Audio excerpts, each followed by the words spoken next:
Okey ke? Sebab saya guna dua sistem. Pertama saya guna phone, kedua untuk kamera, kedua saya guna PC untuk mic. Clear sangat Ustaz. Alhamdulillah clear. Okey. Ya, sekejap.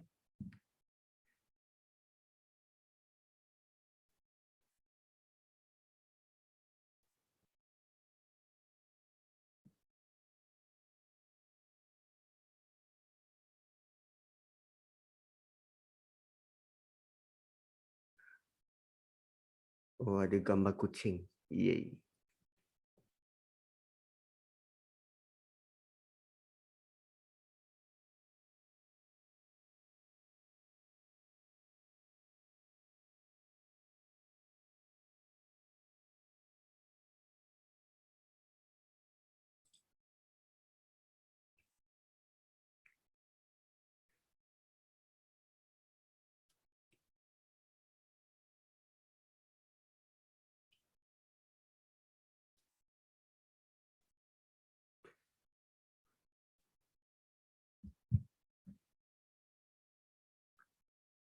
So, dah boleh mula?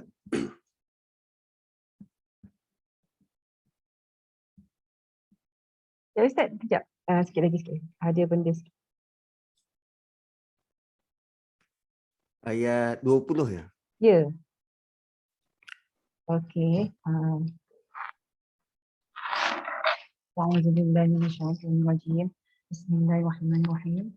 Alhamdulillahirabbil alamin wassalatu wassalamu ala asyrafil anbiya'i wal mursalin wa ala alihi wa sahbihi ajma'in. Allahumma shalli ala Muhammad wa ala ali Muhammad. Rabbi shrah li sadri wa yassir li amri wahlul 'uqdatam min lisani yafqahu qawli. Rabbi zidna ilma. Allahumma faqih fid din wa anta alim. Assalamualaikum warahmatullahi wabarakatuh, sahabat-sahabat yang dimuliakan dan juga diraihkan Ustaz kita, Ustaz Muhammad Nazri bin Al-Mustaqim. Alhamdulillah kita masih diberi Allah kesempatan, rezeki, masa yang lapang, rezeki kesihatan untuk menggarap ilmu Al-Quran daripada orang-orang yang Allah beri ilmu dan untuk dikongsikan pada kita melalui penyampaian ilmu yang telah dipelajari oleh para asatizah. Dan ini bagi kita satu kesyukuran dah. InsyaAllah pagi ini Ustaz akan sambung pada ayat 20 di mana pasal yang ketiga Ustaz ya, yang daripada 12 hingga 13 hingga ke 19 pasal kedua. So, InsyaAllah hari ini Ustaz akan sambung pada sesi seterusnya. Dengan itu Kak Syudah serahkan kepada Ustaz. Silakan Ustaz. Tafadhal Ustaz.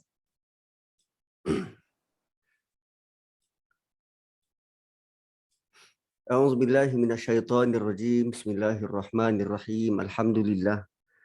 Alhamdulillahilladzi hadana li hadza wa ma kunna linahtadiya laula an hadanallah.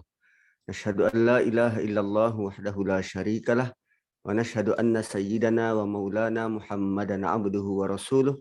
Allahumma salli wa sallim wa barik ala Muhammad wa ala ali Muhammad kama sallaita ala Ibrahim wa ala ali Ibrahim fil alamin innaka Hamidum Majid. Rabbi shrah li sadri wa yassir li amri wahlul 'uqdatam min lisani yafqahu qawli.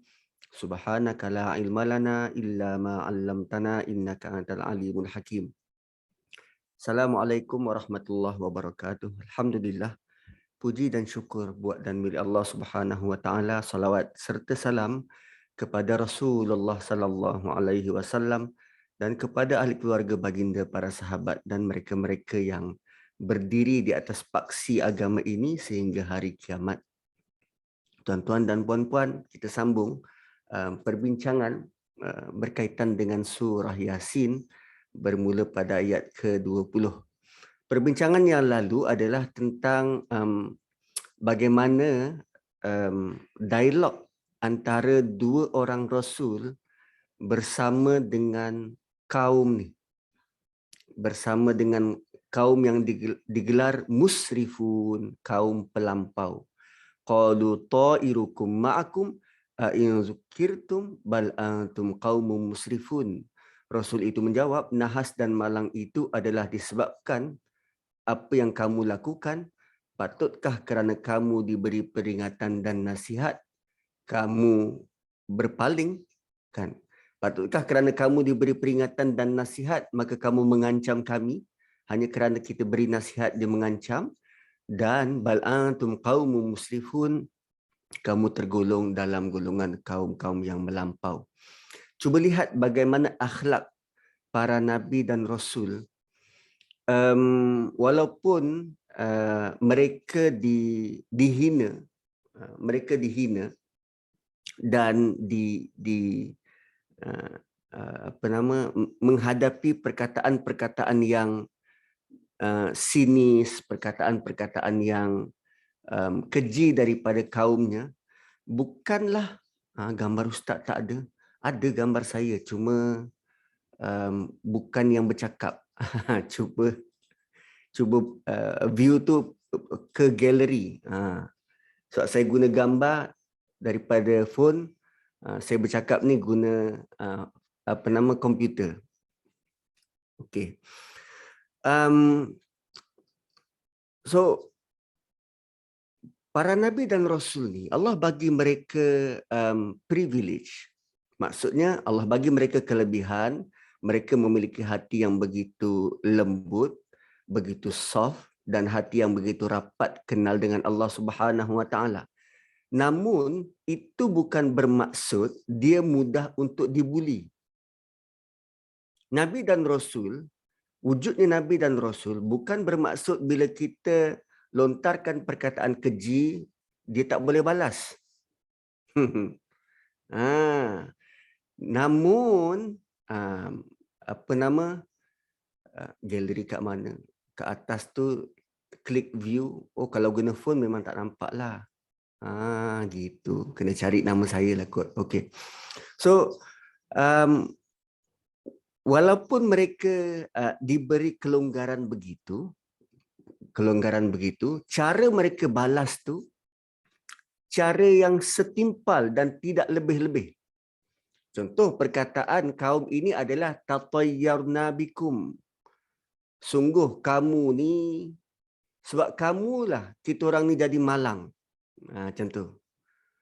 So, ungkapan balas daripada dua orang rasul ni, qalu ta'irukum ma'akum.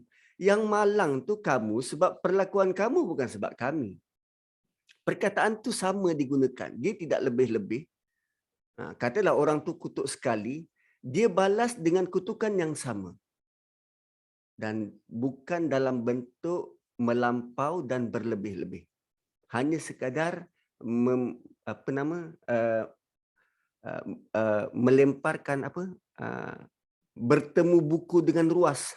Macam itulah lebih kurang. Alhamdulillah, dah nampakkan muka saya, rasa macam hilang rindu tu. Okey. So ayat 20, waja'a min aqsal Madinah. Settle scene antara dua orang rasul dengan kaum dia. Allah datangkan rasul yang ketiga. Yang sebelum ni Allah perkenalkan dia dalam bentuk fa'azzazna bisalis. Dan fa'azzazna bisalis dalam bentuk bukan dalam memperkenalkan dia sebagai rasul specifically, tetapi dikelompokkan sekali, inna ilaikum mursalun. Mereka inilah utusan-utusan Allah. Fa'azzazna bisalis, kami kuatkan dia dengan yang ketiga, rasul yang ketiga. Difahami semacam itulah. Lalu lelaki daripada hujung kota ini dianggap sebagai penguat kepada rasul-rasul ini. Penguat kepada rasul-rasul ini. Waja'a min aqsal madinati rajulu yas'a. Datanglah seorang lelaki daripada hujung bandar. Keadaannya berlari-lari. Bergegas, yas'a. Apa yang dibuat oleh Siti Hajar sewaktu berlari-lari anak antara Safa dan Marwah mencari bantuan pertolongan untuk anak andanya Ismail dalam keadaan yas'a. Dan kita sampai ke sekarang, sampai ke hari ini mewarisi tindak tanduk itu untuk buat sa'i, dan kita dapati dekat in between Safa Marwah tu ada garis hijau. Garis pemula warna hijau dan garis tamat warna hijau. Dekat situ disunatkan untuk kita berlari-lari anak. First round, second round masih larat lah kot. Tapi masuk round ke-7 tu, minta nyawa, minta nyawa. Okey. So, wajah min aqsal madinati rajulu yas'a, lelaki ini berlari daripada hujung kota dalam keadaan bergegas. Qala ya qaumi ittabi'ul mursalin. Wahai kaumku, follow the messenger. Turutlah rasul-rasul itu. Ayat yang hampir serupa kita boleh jumpa dekat surah Qasas. Ayat yang hampir serupa kita boleh jumpa dekat surah Qasas. Kalau tuan-puan boleh rujuk ke surah Qasas, surah yang ke-28 pada ayat yang ke-20. Sama. Surah Qasas ayat 20, surah Yasin juga ayat 20. Adakah ini kebetulan? Tidak, ini Allah yang aturkan. Begitulah luar biasanya Allah Subhanahu Wa Taala dalam mengaturkan, menyusun maklumat-maklumat dalam Quran, sehingga bila kita dapati itu, wow, lain macam. Okey. Ayat 20 surah Qasas, Allah kata, wa jaa rajulun min aqsal madinati yas'a. Kan lebih kurang sama. Pada surah Yasin Allah dahulukan wa jaa min aqsal madinati rajulu yas'a. Tapi dalam surah Qasas Allah dahulukan rajul. Surah Yasin Allah dahulukan tempat, nak menunjukkan jauhnya dia daripada kaumnya itu. Di hujung kota, seorang lelaki sanggup bergegas. Dalam surah Qasas, Allah nak highlight lelaki itu yang asalnya daripada hujung kota bergegas bertemu dengan Musa. Bergegas bertemu dengan Musa nak menyampaikan sesuatu. Dia kata innal mala'a ya'tamiruna bik. Pegawai-pegawai kanan Firaun mengadakan pakatan terhadapmu, liyaqtuluk, untuk membunuhmu. Fakhruj, maka keluar engkau daripada Mesir ini. Inni laka minan nasihin. Aku datang daripada jauh ni nak bagi nasihat. So dalam konteks surah Qasas, Allah highlight lelaki itu. Macam Anwar Zain punya lagu kan. Lelaki ini yang datang dari hujung kota. So ini lelaki itu. Dalam surah Yasin, Allah highlight tempat lelaki itu. Rupanya dakwah yang dilakukan oleh dua orang rasul terdahulu itu begitu viral sampai ke hujung kota. Mantap suara ustaz. Aduh, suara boleh dijual. Okey. Allah nak highlight bahawa suara rasul-rasul tu viral, dakwah dia viral sampai ke hujung kota. Dan orang dekat dalam kota tu tak ambil pot pun. Sehingga kan lelaki ni yang di hujung kota, yang mungkin dekat pinggir bandar, dapat dan boleh terima. Dan lazimnya penduduk-penduduk urban, kan, penduduk town dan urban ni town kan, yang luar daripada suburban. Penduduk urban dan suburban kan beza, bandar dan luar bandar.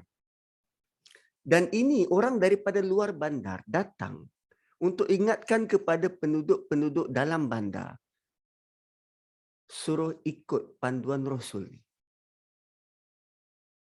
So tempat juga memainkan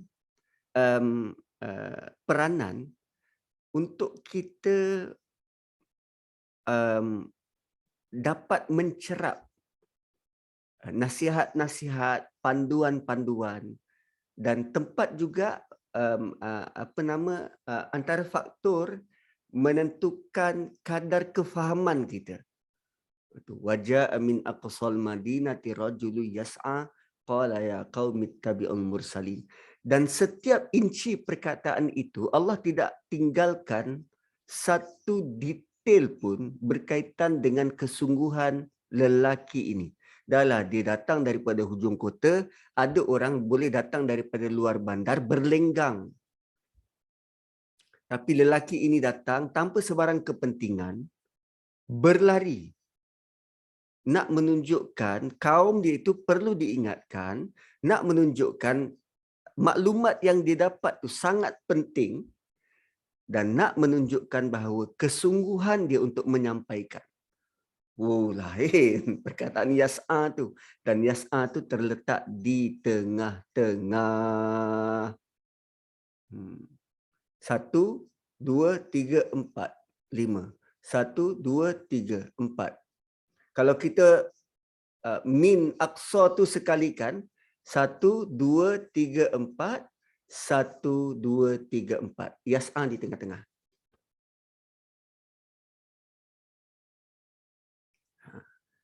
So berkaitan dengan maklumat, terutamanya maklumat tentang agama. Bila kita dah faham, eager kita nak sampaikan tu, itu antara bentuk ujian besar. Memang kita memang eager nak sampaikan, cuma lagi pastikan benar-benar faham baru kita sampaikan. Okey. Ittabi'u man la yas'alukum ajra wa hum muhtadun. Kenapa perlu ikut rasul-rasul ni?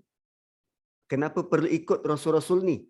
Lalu lelaki ini membentangkan beberapa alasan. Poin penting.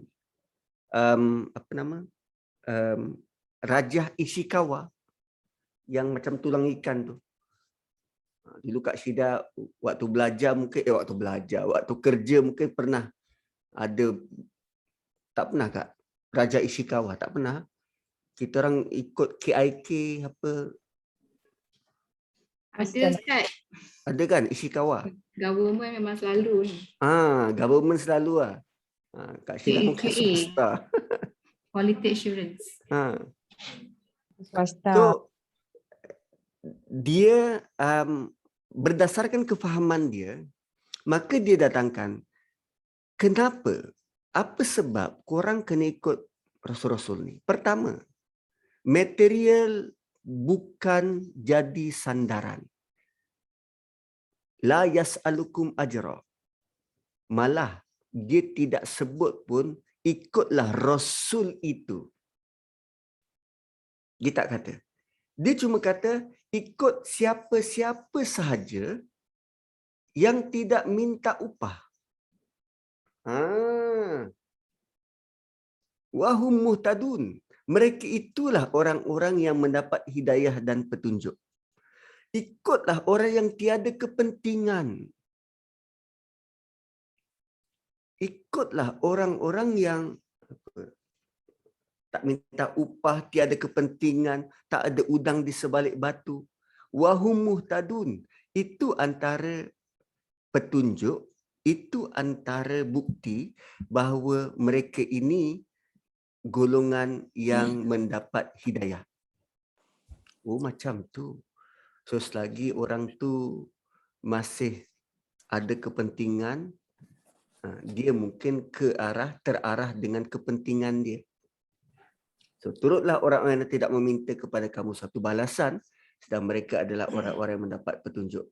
Wahum muhtadun tu dinisbahkan kepada rasul-rasul itu. Tapi poin utama dia adalah ikut panduan, ajakan mereka-mereka yang tiada kepentingan. Kadang kita sukar untuk mencari kawan. Waktu kita senang, kawan ramai. Waktu kita susah, nak cari seorang kawan pun susah. Sebab ada kawan yang bentuknya nak berkawan ni kerana ada kepentingan. So, nak mencari yang tak ada kepentingan ni sukar. Ittabi'u man la yas'alukum ajra wa hum muhtadun. Poin yang kedua, wa ma liyala a'budul ladzi fatarani wa ilaihi turja'un. Apa alasan untuk aku tidak menyembah Tuhan yang mencipta aku dan yang kepadanya kita semua akan dikembalikan?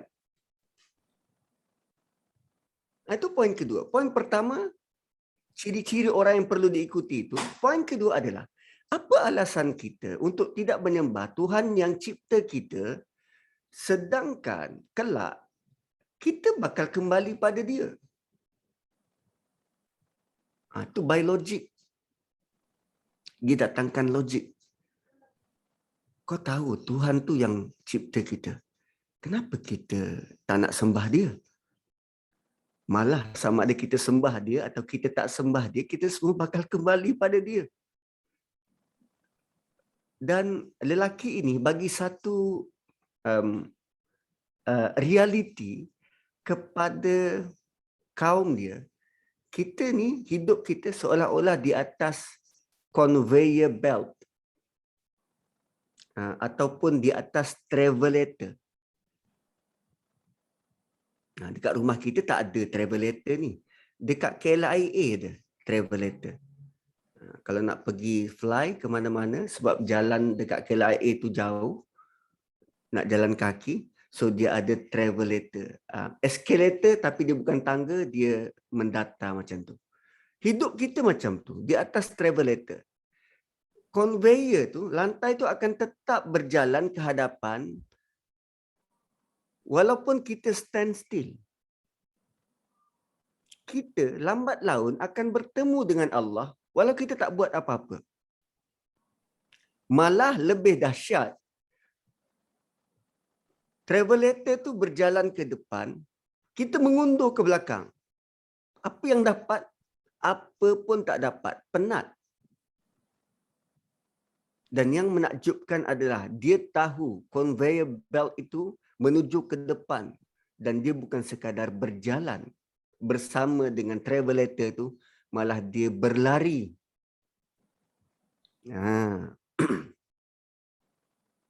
Yang itu jenis orang yang wasari'u ila maghfiratin mir rabbikum. Dia berlari tinggalkan yang lain menuju kepada keampunan Allah. Itu dahsyat. So wa ma liya la a'budul ladzi fatarani wa ilaihi turja'un. Kenapa aku tidak menyembah? A'bud, dia guna perkataan a'budu sama dalam suratul Ikhlas. La a'budu ma ta'budun.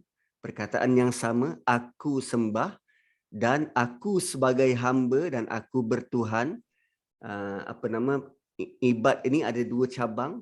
Satunya slave dan satu lagi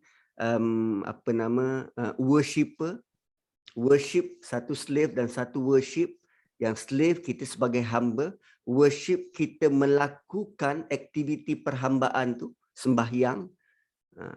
So tatkala kita tidak melakukan worship, kita kekal sebagai slave. So wa ma liyala a'budul ladzi fatarani. Kenapa aku tidak sembah yang fatarani, memberi aku fitrah, yang menciptakan aku, wa ilaihi turja'un, dan kepadanya aku kembali. Itu alasan kedua. Alasan ketiga, a'attakhidhu min dunihi alihah. Sanggup korang mengambil dia, menyembah selain daripada dia, Tuhan yang lain. Iyuridinir rahmanu bidurrin. Kalaulah Tuhan Ar-Rahman itu nak bagi kamu bahaya. Yuridni. Okey, yuridni aku. Dan jika Tuhan Ar-Rahman tu nak bagi aku bahaya, nak timpakan bahaya pada aku, la tughni anni syafa'atuhum syai'a. Mereka takkan dapat tolong aku. Wala yunqizun, dan mereka juga takkan dapat selamatkan aku. Cuba tengok, dia buat satu perbandingan luar biasa. Dia kata, korang sanggup ambil Tuhan lain selain Allah. Okay? Dia buat perbandingan ni. Korang sanggup ambil Tuhan lain selain Allah. Kalau Allah Ar-Rahman tu nak beri bahaya pada aku, berhala-berhala ni takkan boleh bagi syafaat dan takkan boleh bantu aku.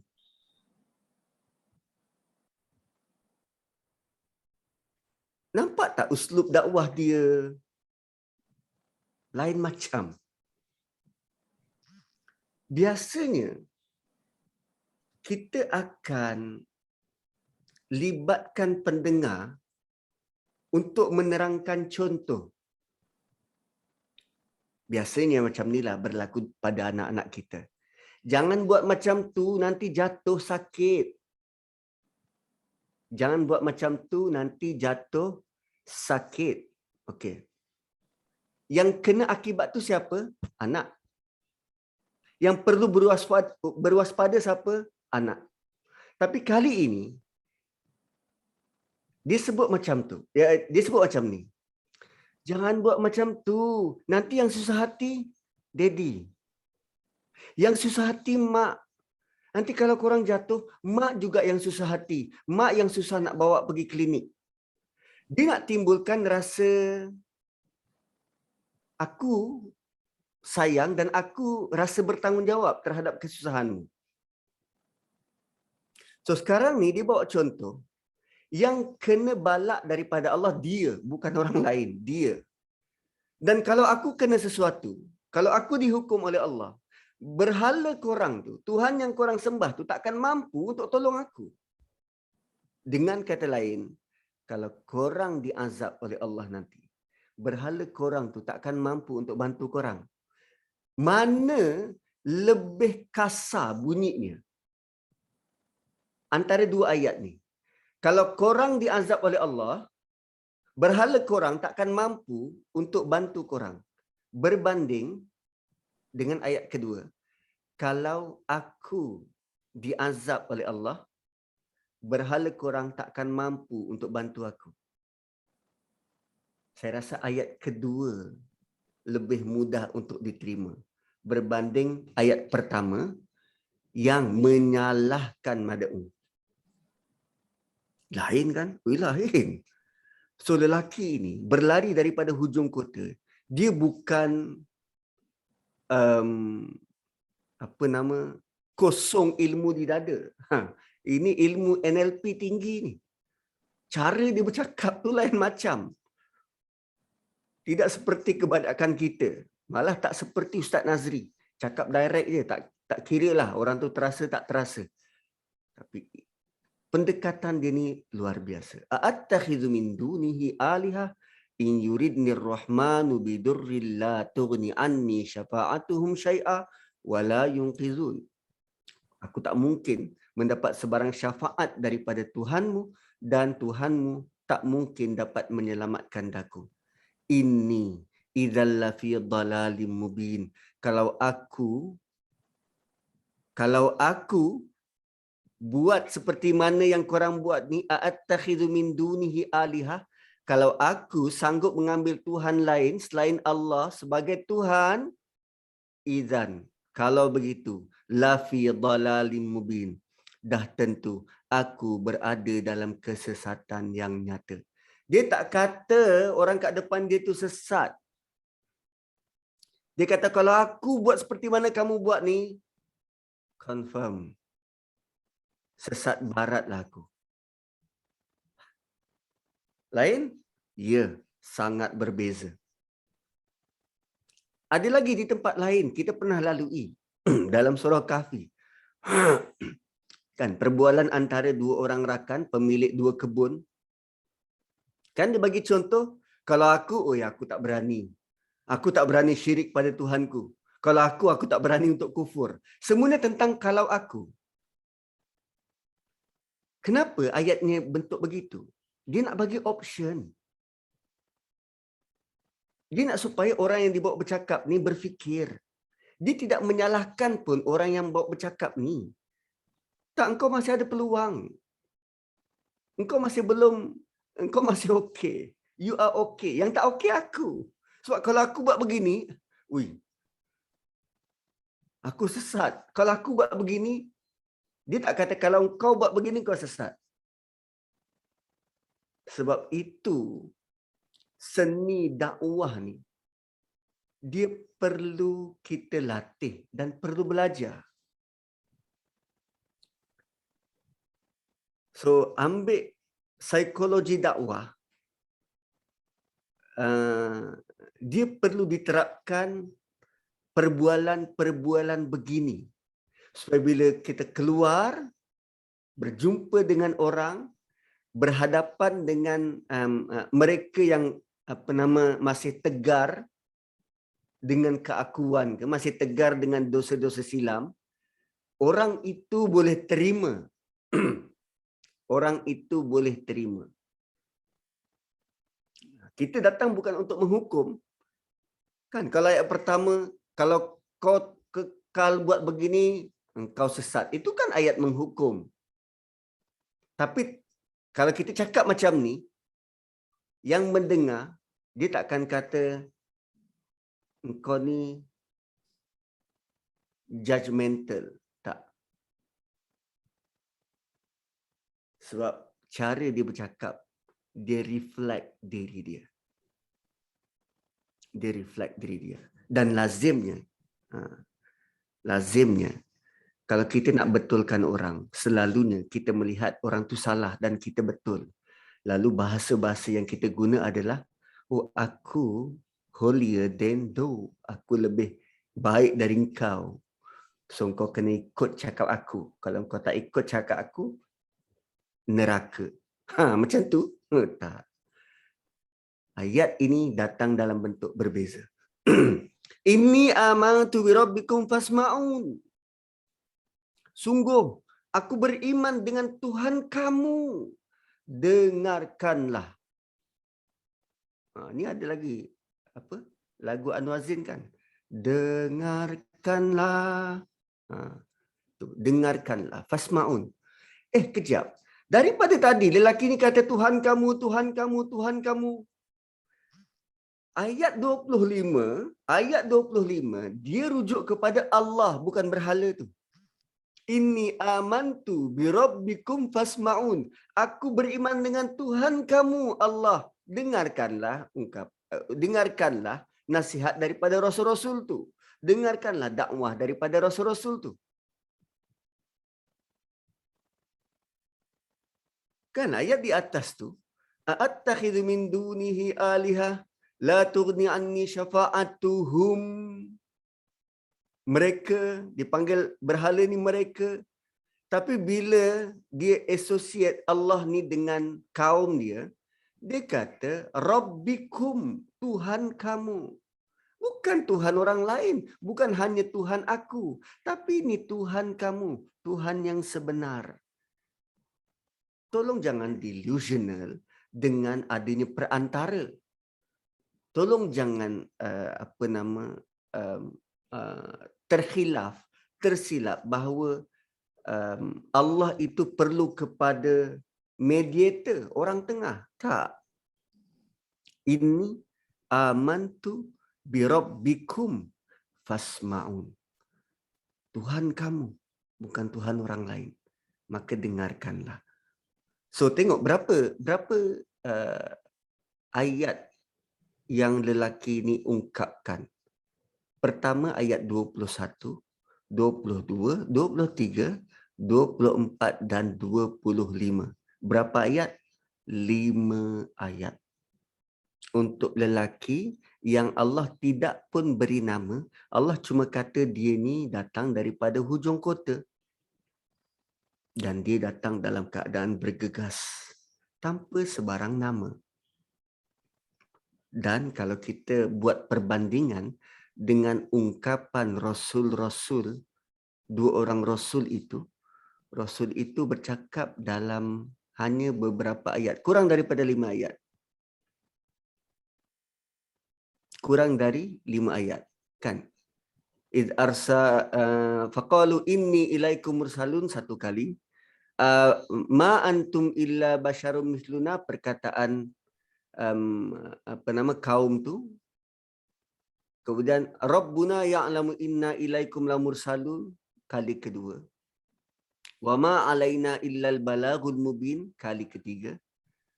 Qalu inna tatayyarna, perkataan kaum dia. Qalu ta'irukum ma'akum, perkataan Rasul tu 4. 2 orang Rasul 4 ayat. 1 orang lelaki 5 ayat. Wow.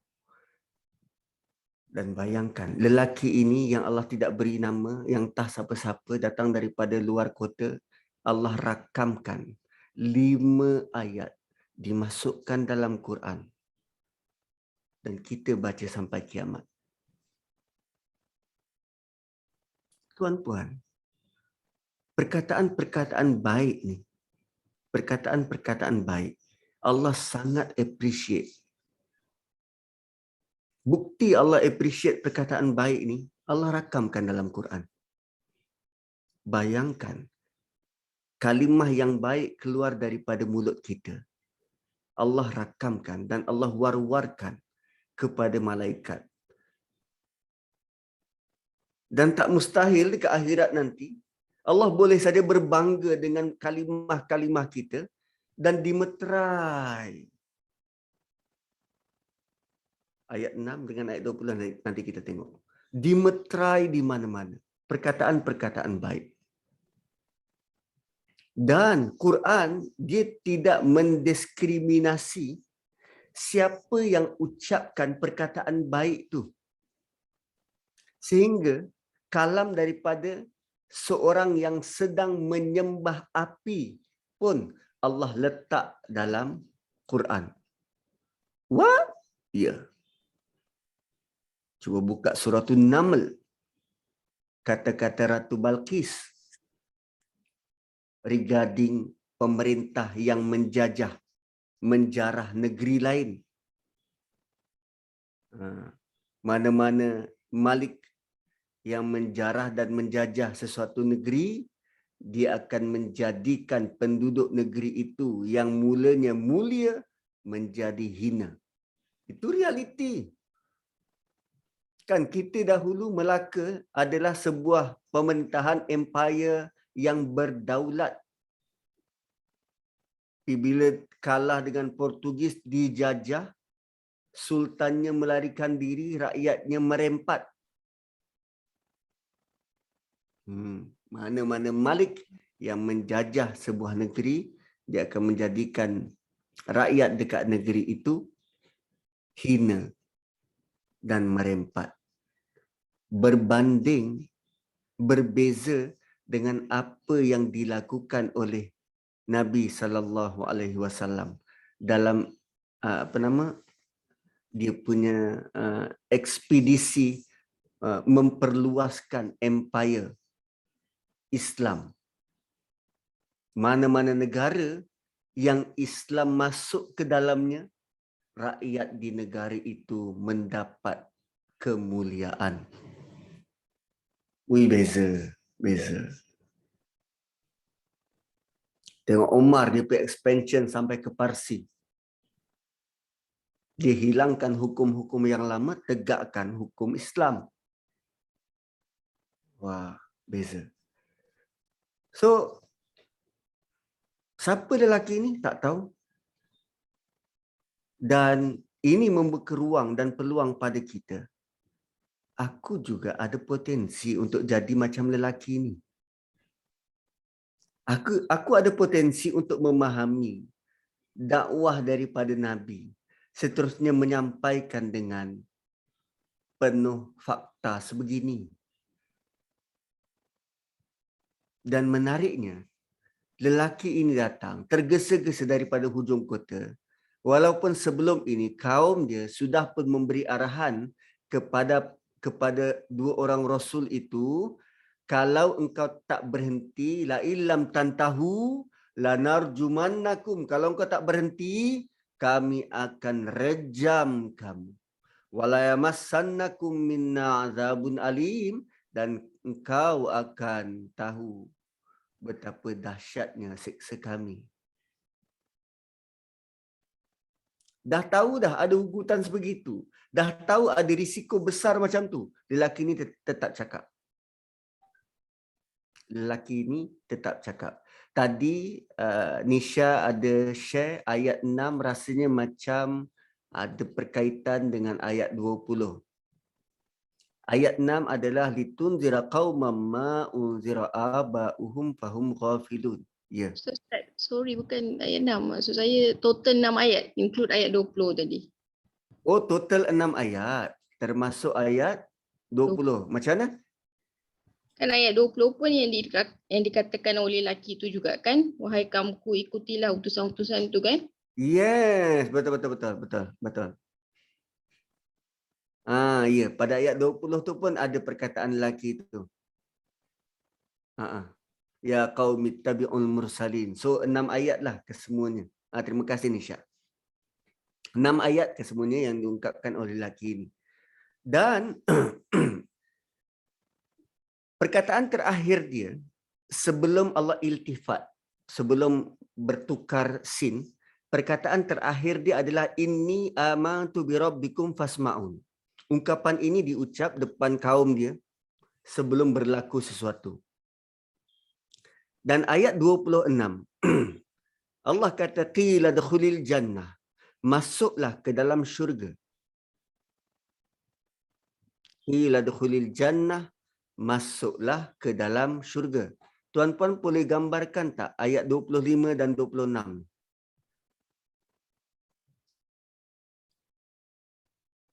Boleh tak gambarkan, put into picture macam mana ayat 25 dan 26?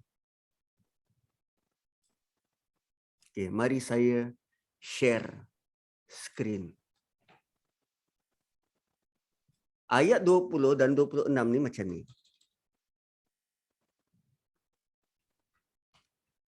Lelaki Yasin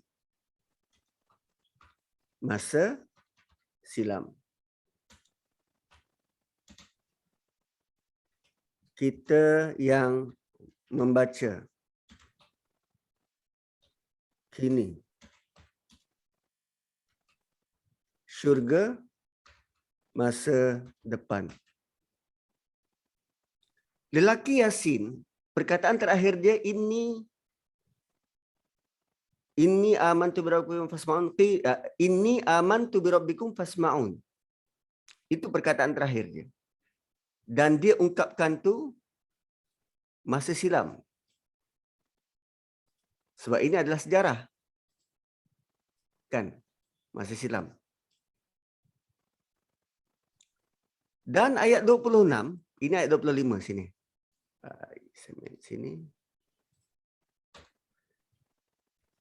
Ayat 25. Kemudian, ini ayat 26. Qila dkhulil jannah. Syurga kan tentang masa depan. Belum berlaku, masa depan. Dan Allah sudah ungkapkan pada dia, masuk dalam syurga. Masuklah ke dalam syurga. Qila dkhulil jannah. Masuklah ke dalam syurga. Dan kita sekarang tengah baca ni. Tengah baca satu situasi, ayat 25 adalah masa silam, ayat 26 masa depan.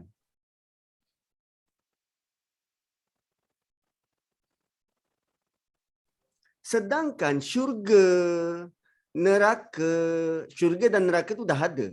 Mahsyar, hisab belum berlaku, bangkit belum berlaku, kiamat belum berlaku. Allah sudah pun cakap pada dia, masuklah ke dalam syurga. Pertama, kita tak tahu, lelaki ni tak tahu dia bakal masuk syurga pun, tak tahu. Dia dah mati, sekarang ni dia dah mati. Direjam, dibunuh oleh kaum dia. Yang tahu dia masuk syurga siapa? Kita, sebab kita tengah baca ni. Kita tengah baca, Allah garanti dia masuk syurga. Malah kita tengah baca, apa yang bakal diucapkan pada dia. Qila, udkhulul jannah. Masuk engkau dalam syurga.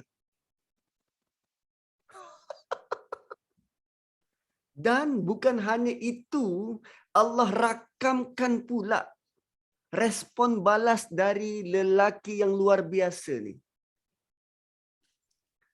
Allah suruh dia masuk syurga. Apa respon dia? Ya laita qaumi ya'lamun. Kan bagus kalau kaum aku tahu. Saya nak tanya siapa? Siapa yang ada? Kak Syida lah senang. Saya nak tanya Kak Syida. Kak, akak kalau dapat masuk syurga, Kak? Kan, kalau dapat masuk syurga, apa ungkapan pertama Kak?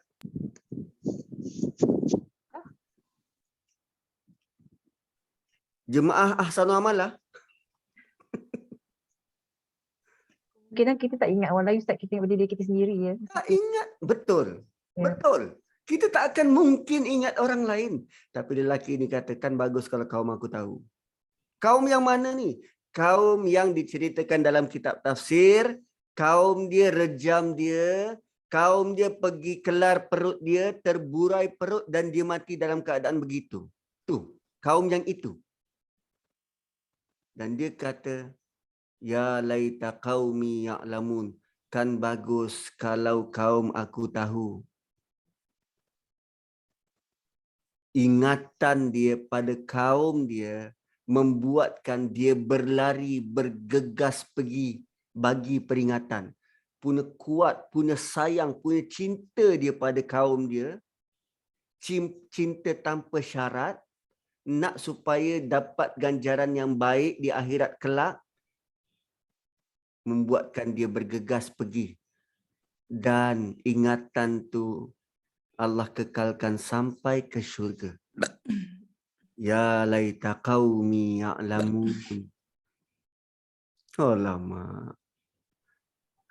Ini kisah cinta yang lebih dahsyat dari Frozen.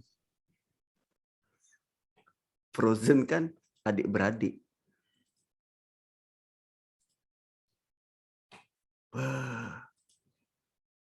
Ya laita qaumi ya'lamun. Dan ayat 27. Bima ghafara li rabbi wa ja'alani minal mukramin. Kalaulah kaumku tahu apa? Tentang perkara yang menyebabkan aku diampunkan oleh Tuhanku dan dijadikan aku dari orang yang dimuliakan. Pengampunan dan kemuliaan.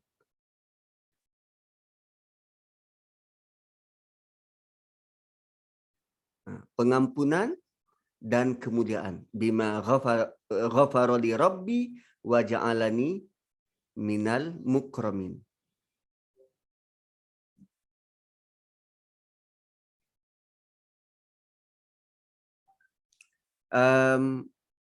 Kita pernah baca ke tentang pengampunan kemuliaan?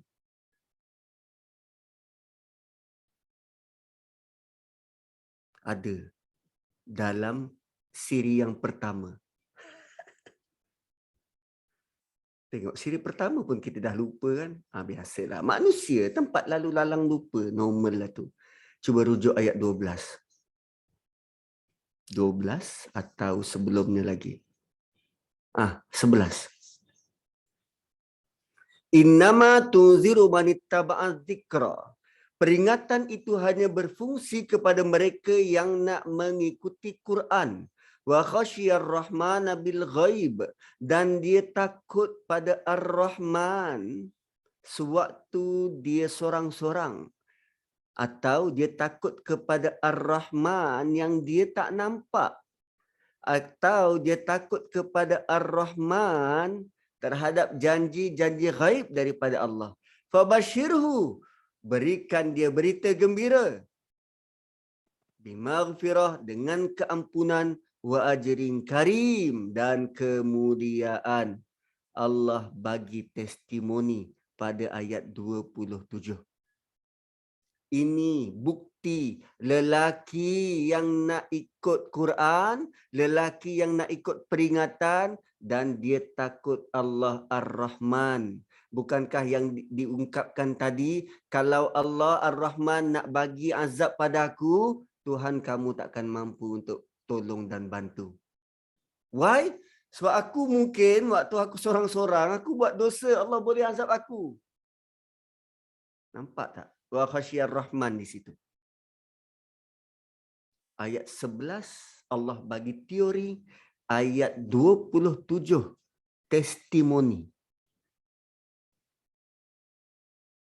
Testimoni daripada lelaki yang diarahkan masuk syurga. Menariknya, arahan daripada Allah wajib buat kan?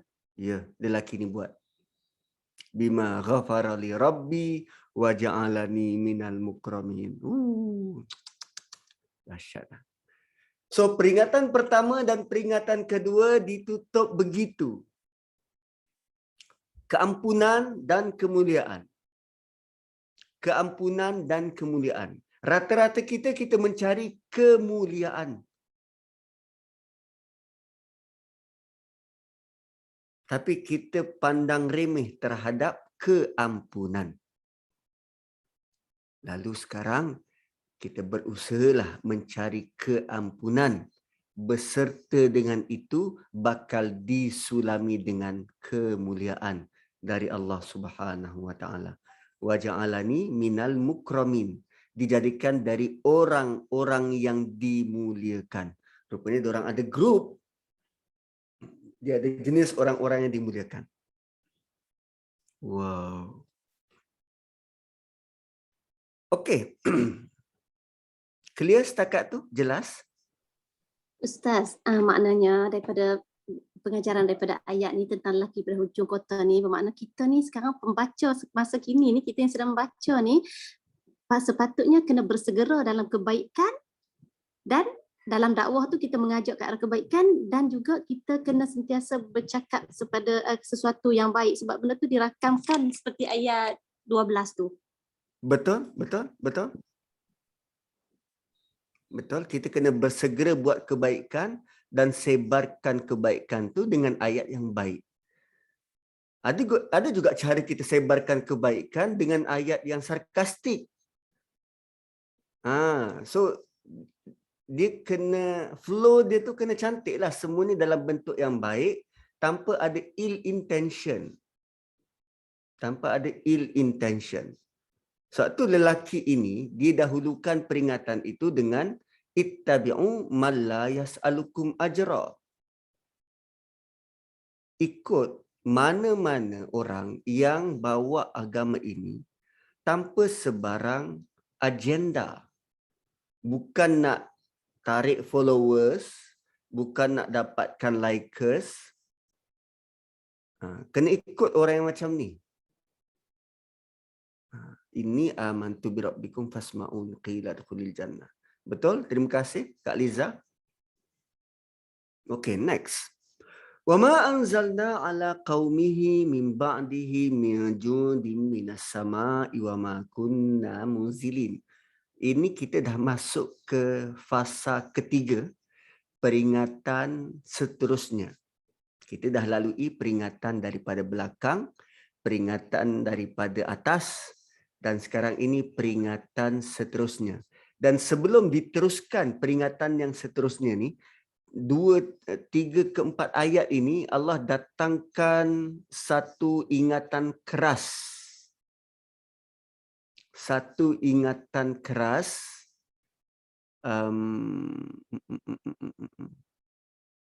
Sebelum masuk ayat 33. 3 ayat ni. Daripada 28, 29, 30, 31, 32. Berapa? 5. 1, 2, 3, 4, 5. Yes, 5 ayat. 5 ayat ni ingatan keras bagi mereka-mereka yang masih lagi kekal tak nak dengar. Kekal tak nak dengar dan tak nak ikut. Allah datangkan dalam bentuk menyedarkan Apa realiti sebenar? Wa ma anzalna ala qaumihi min ba'dihi. Dan kami tidak turunkan kepada kaum sesudah lelaki itu mati sebarang pasukan tentera. Allah kembali semula ke masa lepas. Tadi lelaki itu dah mati, dah masuk syurga. Sekarang Allah cerita pada kaum dia yang tinggal tu. Allah tidak perlu untuk menurunkan kepada kaum itu sesudah lelaki itu mati sebarang pasukan tentera dari langit. Allah kata tak perlu turunkan sepasukan tentera dari langit untuk kaum tu. Dan tidak perlu kami menurunkannya, wa ma kunna munzilin, tak ada keperluan. Sebab bila dah turun tentera ni biasanya apa? Darurat, keadaan tidak terkawal. Kan? Allah kata tak perlu turun tentera. Kenapa sebut tentera ni? Kenapa sebut tentera? Kita rasa aman dan selamat bila kita rasa ada orang yang boleh lindungi kita. Dan tentera adalah salah satu daripada bentuk perlindungan. Cuba tengok negara kuasa besar. Apa yang mereka banggakan dan apa yang mereka tumpukan? Kekuatan tentera, kekuatan ketenteraan.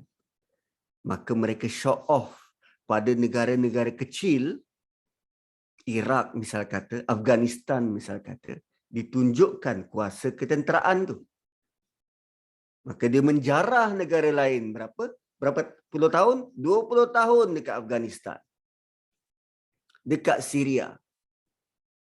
Perang sana sini. Padahal negara lain tak ada buat apa pun. Tak ada usik dia pun. Tentera. Nanti Allah akan sebut lagi sekali tentang tentera ini. Sebab bila kita rasa aman, selesa kerana kuasa selain dari Allah, di situlah bibit-bibit kesyirikan timbul. Kita rasa selesa aman dengan bantuan makhluk. Itu Allah tak suka. Itu syirik. Satu, Allah sebut tentera. Kenapa berlaku darurat?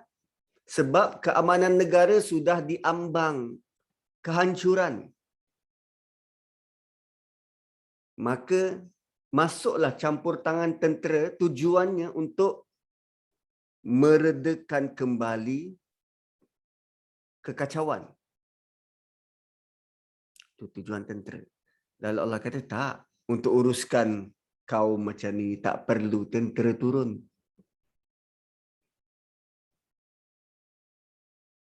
Sebab mereka merasa mereka kuat. Mereka rasa mereka ada pelindung, terutamanya berhala-berhala yang mereka sembah. Allah kata apa lagi? In kanat illa sayhatan wahidah, memadai hanya dengan satu pekikan, fa idahum khamidun, lalu mereka padam. Khamidun tu literally padam maksudnya. Sunyi, sepi. Kalau anak-anak kita nak menggambarkan sunyi sepi tu, dia bunyi krik-krik. Kan contoh kalau saya tanya, okey, ada siapa-siapa yang ni nak bagi pendapat? Sunyi sepi tu krik-krik. Ini bunyi cengkerik tu pun tak ada. Sunyi sepi hanya dengan satu pekikan. Illa sayhatan wahidah fa idahum khamidun. Semua mati, sunyi sepi.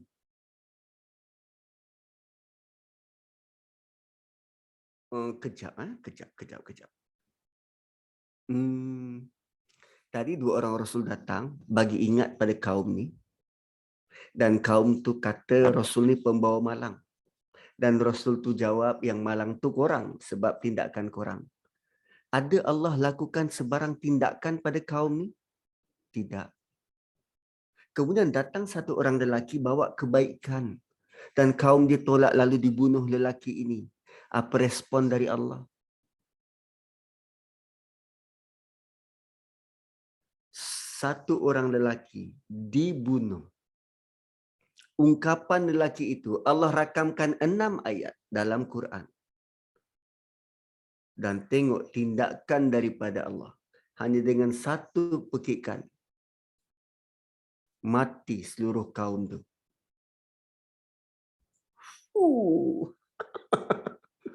Dua orang Rasul. Allah tidak respon apa-apa. Tapi datang yang ketiga. Kau masih tolak. Kau siap. Satu pekikan semua padam.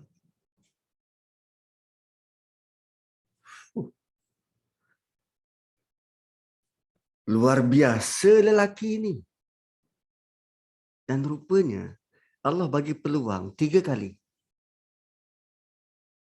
Kali pertama, kali kedua korang masih main-main. Kami datangkan kali ketiga. Dan kau masih menolak. Oh, rupanya kau tak takut risiko yang bakal korang hadapi.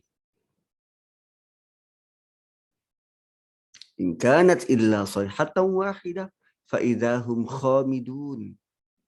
Ya hasratan 'alal ibad. Sungguh besar sesalan yang menimpa hamba-hamba. Ma ya'tihim min rasulin illa kanu bihi yastahzi'un. Tiada datang kepada mereka seorang rasul dan setiap satunya yang datang itu bukan satu orang, bukan 2 orang, 3 orang rasul datang kepada mereka. Respon daripada mereka adalah yastahzi'un, ejek dan olok. Bahasa sekarang troll. Bahasa sekarang dia prank dia punya rasul. Dia main-mainkan. Dia lukis karikatur. Dia buat jenaka. Stand up comedy. Semua dia buat.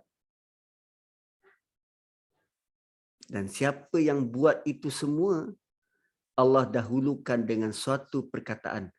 Hasrah.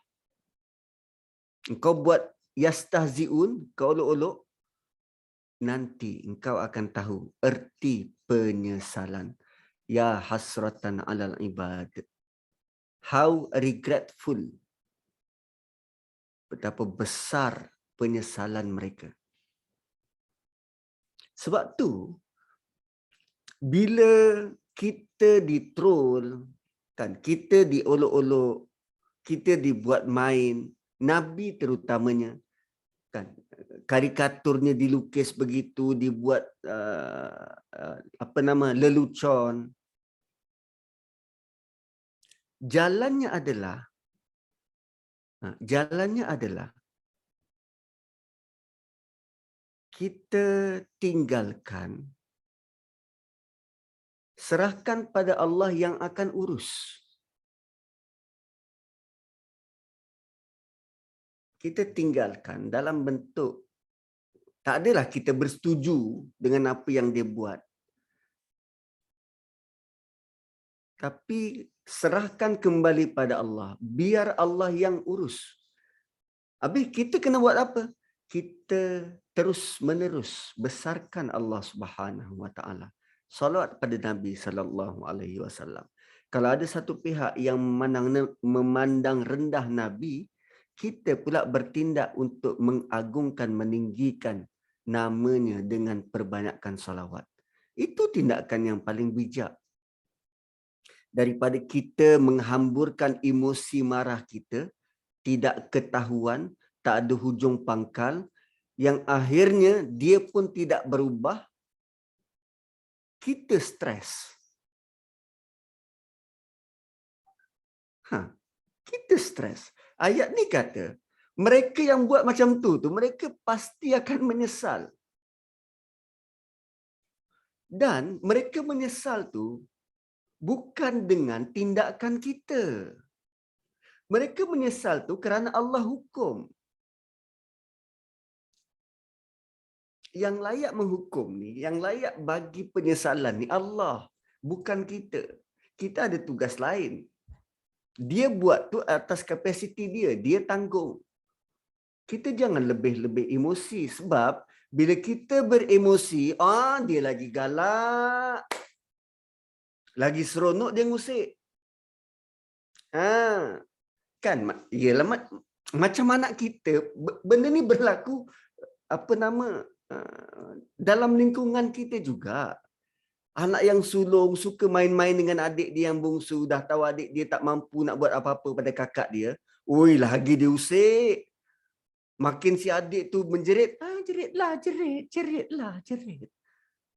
Kadang tak guna suara pun.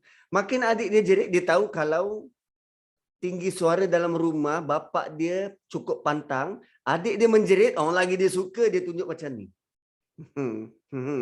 Kau boleh buat apa? Kau tak boleh buat apa pun. Lagi dia main-mainkan.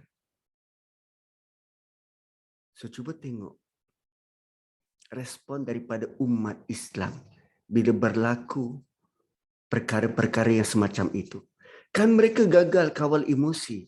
Allah nak supaya kita sentiasa tenang, tenteram. Jangan ikut cara mereka menari walaupun mereka sediakan gelanggang. Itu perangkap.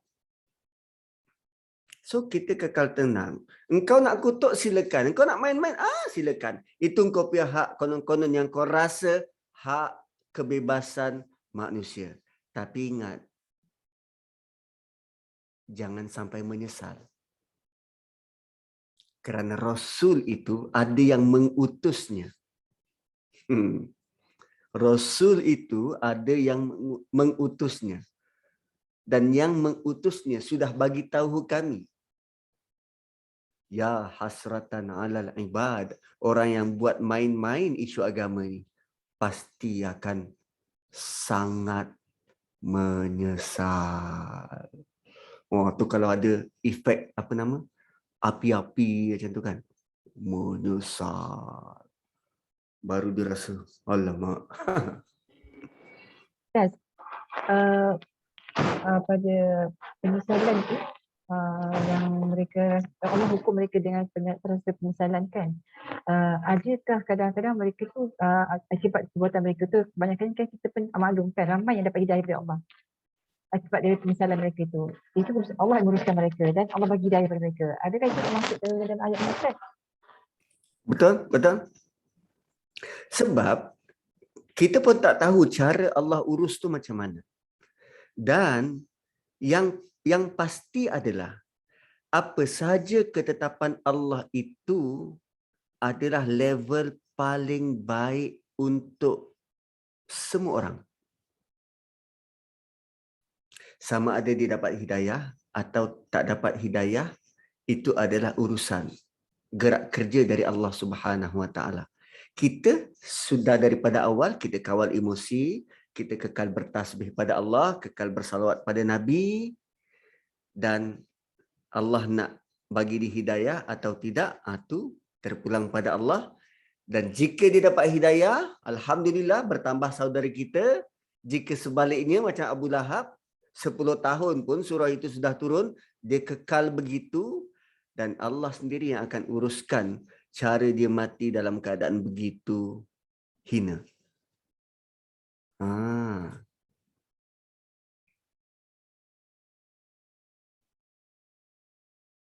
Yes, betul Kak Harlina. Allah lebihkan ucapan lelaki ini berbanding Rasul juga menunjukkan ada tanggungjawab masyarakat, komuniti. Menggalakkan komuniti untuk sama-sama menyampaikan dakwah. Sebab tu tak disebut nama lelaki itu siapa, boleh jadi kita. Sampaikan dakwah mengikut metod masing-masing selagi apa yang kita sampaikan tu memberi peringatan dan menyeru kepada kebaikan. Betul, terima kasih Kak Harlina. So sama ada diorang dengar ke atau tak dengar ke, buka kamera ke tak buka kamera ke, serahkan pada Allah. Yang itu Allah saja yang dapat memberi ganjaran yang sebaiknya. Ya hasratan 'alal ibad ma ya'tihim mir rasulin illa kanu bihi yastahzi'un. Okey. Kemudian Allah datangkan pula dalam bentuk peringatan lain. Alam yarau, tidakkah mereka melihat kam ahlakna, berapa banyak yang kami telah musnahkan qablahum, sebelum mereka, minal qurun, daripada umat-umat terdahulu, annahum ilaihim la yarji'un, tak ada satu pun umat itu bangkit kembali.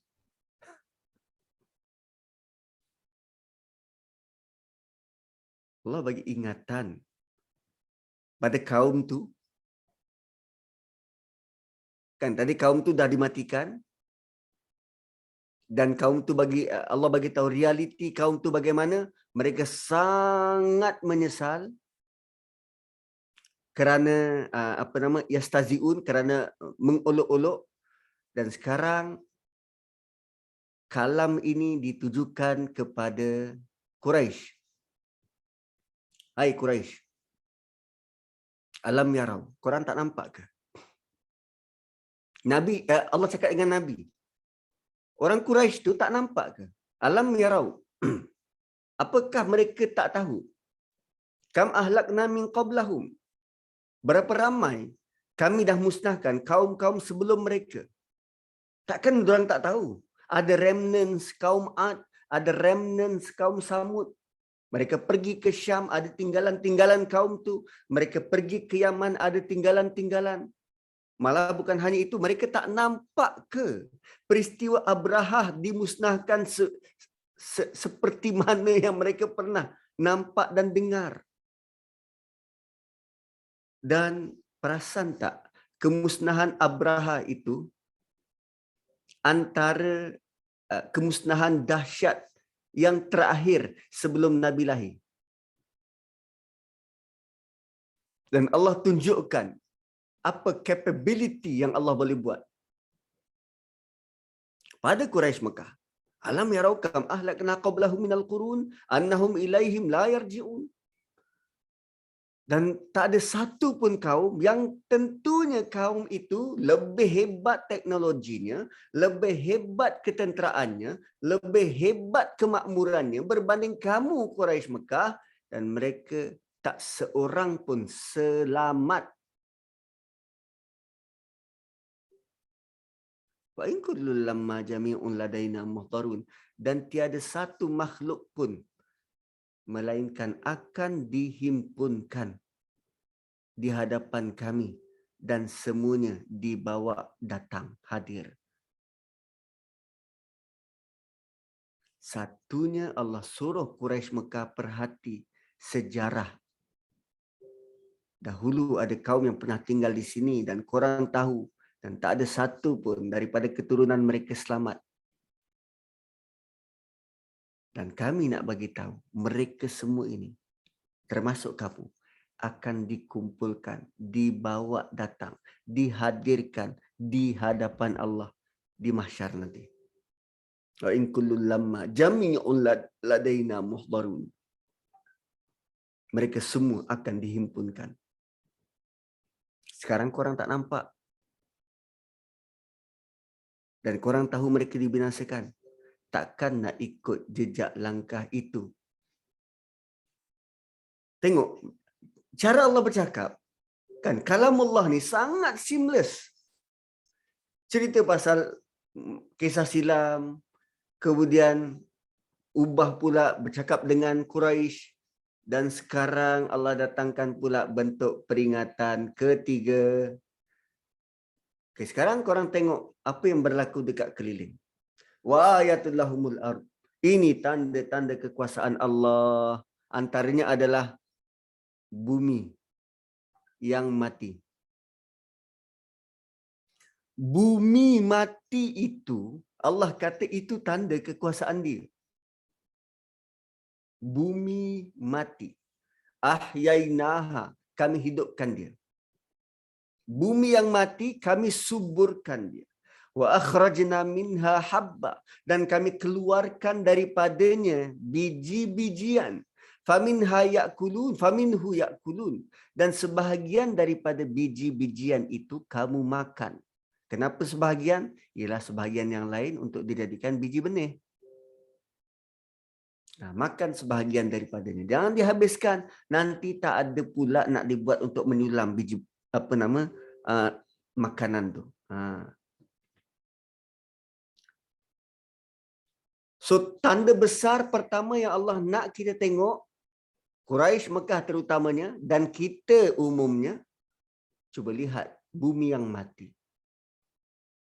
Kami yang hidupkan dia. So, yang rajin berkebun, nampak tanah. Cuba ulang ayat ni. Kan, nampak tanah, ulang ayat ni. Ini bukan amalan, tak, bukan amalan. Ini kita nak beringat. Tanah yang kita gembur, kita tanam, Allah suburkan. Kita tambah-tambah je. Tambah tanah hitam, tambah baja, letak air. Itu usaha kita. Yang suburkan, yang hidupkan Allah. So kadang bila kita bercakap, kan bila rakan BFF kita datang, ahli mesyuarat tingkap. Cantiknya bunga kau. Biasalah, tengoklah taktik aku. Aku buat begini-begini, jadilah dia subur. Kita yang suburkan atau Allah yang suburkan? Ya, kadang kita overconfident dengan usaha kita sehingga kita lupa Allah yang suburkan. So, kita boleh cerita, aku letak baji ini, aku letak tanah ini, aku pilih biji benih ini, biji benih aku grade A tahu. Ini bukan pasar malam punya biji benih. Ini aku beli dekat nursery tahu.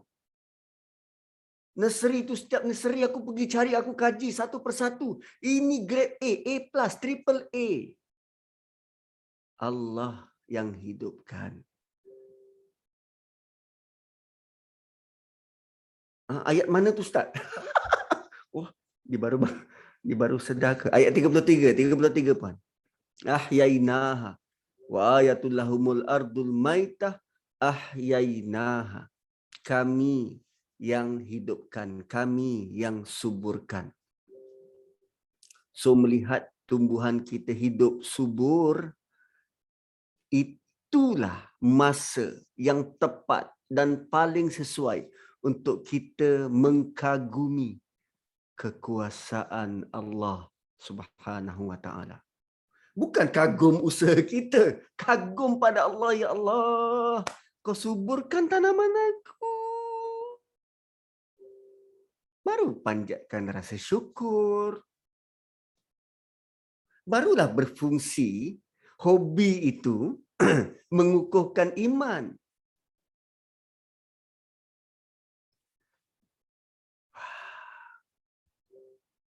Ustaz, yang ni lah kita panggil tafakur kan Ustaz? Ya. Kita rasa ta'zim di atas keagungan Allah Al-Azim tu, menumbuhkan pokok-pokok tu, baru kita akan rasa lahir rasa syukur sebenarnya. Betul. Pertamanya perlu diperhatilah kan. Kita perhati, baru timbul rasa ta'zim tu, mengagungkan. Betul ada kita pergi usaha untuk buat itu semua. Ya Kak? Ya, tapi kalau Ustaz, kelaziman kita kan nampak benda tu menghijau, subur. Kita sebut juga Alhamdulillah tu. Alhamdulillah menjadilah pokok aku tanam ni. Dia lupa, maknanya dia tak nampak benda tu sebenarnya kan. Maksudnya dia nampak Allah tapi dia kebelakangkan Allah dulu. Dia nampak usaha dia dulu kan, sebutan dia tu kan. Alhamdulillah, tapi Alhamdulillah juga Ustaz. Tapi dia sebut Alhamdulillah juga. Itulah, tapi tengok ni pokok aku tanam ni, ya Allah hijaunya, bunga dia segar semua. Tengok kita punya baja ni bagus tak? Jadi macam benda tu common lah Ustaz kan. Jadi benda ni Alhamdulillah lah pada ayat yang ketiga ni banyak bergantung lah kepada kita kan. Subhanallah. mungkin ini masanya untuk kita membetulkan yang biasa dan membiasakan yang betul. Tidaklah kita kata selama ni kita buat salah, tapi rupanya ada cara yang lebih baik untuk kita lebih menambah keakraban, pemahaman dan kedekatan kita dalam ingatan pada Allah Subhanahu Wa Taala. Kita iyalah bila nampak pokok-pokok tu excited. Lebih-lebih lagi kalau dalam rangka kita nak mengajar anak-anak kan. Suruh disiram petang-petang, kemudian beberapa hari lepas tu nampak perubahan, macam kita buat eksperimen tanam tauge, kan nampak benda tu keluar daripada biji tu. Waktu itulah bagi tahu pada anak ini yang tumbuhkan Allah, yang membelah tu Allah. Allah yang hidupkan, Allah yang tumbuhkan. Kita usaha letak je. Dan semua itu, kita sebenarnya tak ada salahnya. Maksudnya bukan tak ada salahnya tu bukan bermaksud boleh dibuat. Kita berfikiran macam tu sebab dalam fikiran kita ini semua sunnatullah. Ada tanah, ada air, ada baja, ngam dia punya komposisi, maka dia akan menjadi. Itu kan selari dengan sunnatullah. Cuma pemerhatian kita kepada sunnatullah itulah yang menyebabkan keagungan, kita rasa kebesaran, kita rasa dekat dan rapat dengan Allah tu lebih bertambah-tambah. Ya, mungkin sebab tu ada je pokok yang tak menjadi walau kita dah buat yang terbaik. Ya, Allah Maha Berkuasa. Betul. So wa ayatul lahumul ardul maitah ahyainaha wa akhrajna minha habban faminhu ya'kulun. Tahu tak? Ada orang yang sangat rugi bila dia diberi kesempatan untuk melalui proses ni. Tak semua orang minat untuk berbakti dengan tanah. Kan? Macam saya kat rumah, ada pasu tu. Pasu je lah. Tanah tu dah sampai keras. Mujur, pokok dalam tu adalah pokok yang survival punya pokok. Aloe vera. Itu pun dah kurus dah aloe vera tu. Kadang-kadang lupa nak letak air, lupa nak siram, tanah tak digemburkan. Benda macam tu lah. Tapi pokok tu tetap survive kat situ. Cuma dia mungkin kurus berlebihan kot. Tak mendapat zat yang sepatutnya. Ada je orang yang melalui semua ini dapat berbakti dengan tanah demi survival kehidupan dia. Tapi selama itu dia tidak melihat potensi, kebesaran dan keagungan Allah. Contohnya orang yang buat bendang. Kenapa buat bendang? Untuk dia dapat pendapatan. Untuk survival hidup dia. Untuk survival hidup dia. Dan kita tahu surah Yasin ini dibaca oleh rata-rata seluruh rakyat Malaysia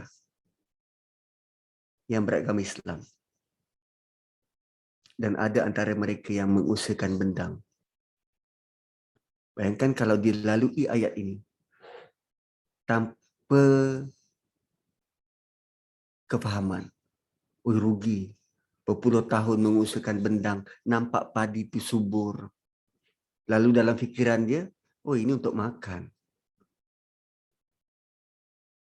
Kalau dia associate dengan lebih besar, dan saya yakin para petani, pemahaman dia lebih jauh daripada ini. Mereka sangat dekat dan rapat dengan alam. So wa ayatul lahumul ardul maitah ahyainaha wa akhrajna minha habban faminhu ya'kulun. Bayangkan kalau ada yang tak faham lalu menganggap ayat ni biasa je, kan rugi. Rugi. Ustaz, ayat ni surah ni kita sentiasa baca lah kan. Tapi kan pada ayat 33 ni sebenarnya kan peringatan dia tu, ya Allah, memang kita bukan, kalau tiada bimbingan daripada para asatizah, kita akan dapat poin-poin kat sini. Kan, alhamdulillah bila kita tadabbur surah Yasin ni, ada benda kat ayat ke-33 ni Ustaz. Yang sama hari ni kita baca je setiap minggu. Orang meninggal pun kita baca. Orang sakit pun kita baca Ustaz. Tapi kan ada isi kat situ orang sebut ada menghidupkan tu, tanah-tanah menyembuhkan tanah tu kan. Tapi kita tak ambil iktibar, tak ambil ingatan dari situ Ustaz. Jadi bukan, maksudnya kan kita baca tu kosong je lah Ustaz. Tanpa pemahaman kan. Tapi alhamdulillah maksudnya ada benda yang kita kena ambil perhatian lah dekat ayat 33 ni. Banyak benda lah Ustaz. Pada pokok saja, tanah saja pun kita tak lepas lagi benda tu Ustaz. Itulah yang macam satu orang kata subhanallah baca Yasin tapi highlight kat Mubin sahaja Ustaz. Itu je. Tak, sebenarnya kita tak nampak benda tersirat di sebalik yang tersurat tu. Kan sebenarnya kita nampak alam tu tapi kita tak nampak pengajaran yang kita patut ambil daripada situ. So kita tak nampak benda yang tersirat yang patutnya kita agungkan Allah di situ, kebesaran Allah, tapi kita tak nampak sebab kita tak faham. Aduhai. Lepas baca Yasin makan free. Ada makan dari kat situ kan. Subhanallah. Kita tengok paling kena. Makan tu makan nasi pula tu. Hasil daripada suburnya tanah tu. Pun nasi minyak lah, nasi ayam lah, macam-macam nasi kita makan. Tapi kan Allahu Akbar, kita makan, kita get together masa baca Yasin tu, kita faham ke tidak apa yang nak sampai kepada kita ni. Tapi kita bergeda-geda dengan ayat tu kan. Kita bersyukuri. Masa kita baca ramai-ramai, kita suka lepas kita baca ayat tu kan, surah-surah Yasin tu. Tanpa kita cuba faham apa isi kandungan dalam surah tu. Pada ayat ke-3 pun kita dah fail Ustaz. Okey, soalan cepu emas. Ayat 33, ahyainaha, kali keberapa dah kita jumpa perkataan hayyun? Kali keberapa? Dalam Yasin, hayyun 5 kali. Ini hayyun yang keberapa?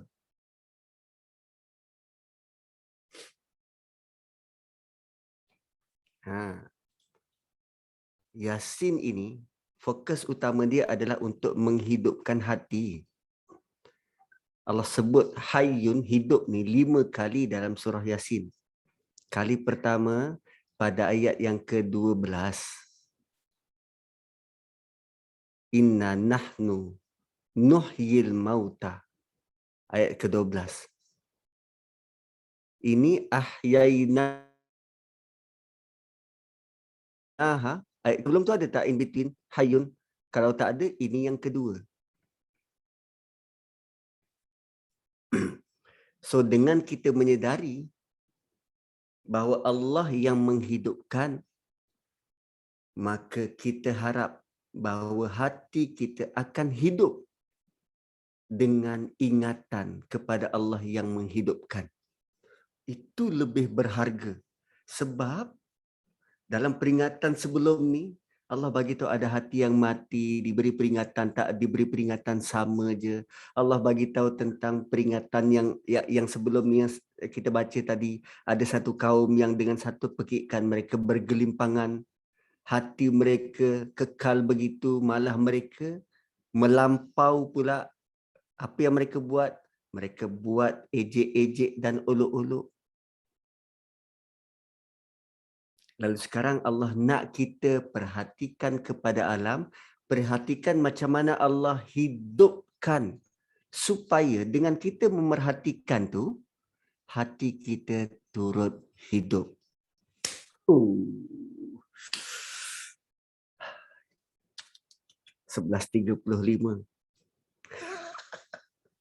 Kita dah sampai 1.5 jam bersiaran dan kita sudah sampai penghujung waktu. Nanti kita sambung lagi minggu depan. So, kita berhenti dulu pada ayat 33, hayyun yang kedua. So, nanti selepas daripada ni, puan-puan siap-siap notakan di mana lagi hayyun seterusnya. Selain daripada kenal pasti Mubin yang ada 7 tu. Pasti Mubin yang ada 7 tu. Jangan lupa berdoa. Itu sarkastik. Jangan Allahu lupa Akbar. berdoa di situ. Sepatutnya dekat hayat kita berdoa, hayyun kita berdoa, Allah bagi kita Ya. hidayah, Allah panjangkan umur kita, dan Allah bagi, orang kata Allah bagi kebaikan. Tapi ketika mubin tu, subhanallah. Kan kita tersilap kan? Allah. Mubin, waktu tu kita berdoa. Sepatutnya pada hayyun. Yang maha menghidupkan itulah kita berdoa. Ya Allah, hidupkan hati aku. Ya Allah, sihatkan aku. Pada hayyun. Tapi pada mubin, tak dapat dari mana, tak tahu. Tapi apa pun, Alhamdulillah, kita sangat bersyukur pada Allah. Beri kita kesempatan untuk sama-sama melihat surah ini dan sama-sama mendapat pengajaran dan manfaatnya. InsyaAllah kita jumpa lagi next week. Saya tutup dengan barakallahu li wa lakum bil Qur'anil azim wa nafa'ani wa iyyakum bima fihi minal ayati wa dzikril hakim. Allahu a'lam. Kalau ada soalan, silakan. Kan sahabat-sahabat, sekiranya persoalan, maknanya setiap kali kita hidupkan Yasin ni, minggu lepas ni kita dapat mubin, tapi minggu ni kita dapat pada hayyun tu kan. Kita kena berdoa pada hayyun, minggu lepas kita berdoa pada mubin. So sahabat-sahabat, sekiranya ada persoalan, silakan. Takkan tak ada soalan kot. Bagi kita baca surah ni, terus baca pagi-pagi sekarang ni, tengok dekat virus sekarang, dekat FB, jadikan orang kata jadi macam amalan lah, beramai-ramai jemaah kan online, baca Yasin ramai-ramai kan setiap pagi untuk untuk merakan rezeki kan. So bolehlah kot masa dekat hayyun tu berdoa untuk Allah merakan rezeki ke apa banyakkan kita semua kan. Ada tak soalan sahabat-sahabat semua? Ya, ada Kak. Silakan. Okay, Assalamualaikum Ustaz dan jemaah yang lain. Akak cuba nak clearkan di air dan apa yang bermain dalam minda selama ni. Ustaz, ada yang mengatakan fadilatnya Yasin ini bukan dibacakan untuk orang yang telah meninggal.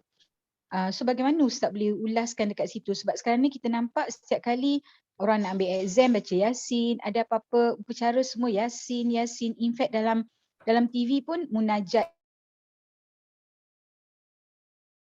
Yasin dan dibuat secara bagaimana Ustaz boleh clearkan pandangan-pandangan kami sebagai orang awam ini tentang fadilat Yasin sebenarnya dan di mana sepatutnya harus kita utamakan bacaan Yasin ini. Wallahu a'lam. Terima kasih Ustaz. Okey.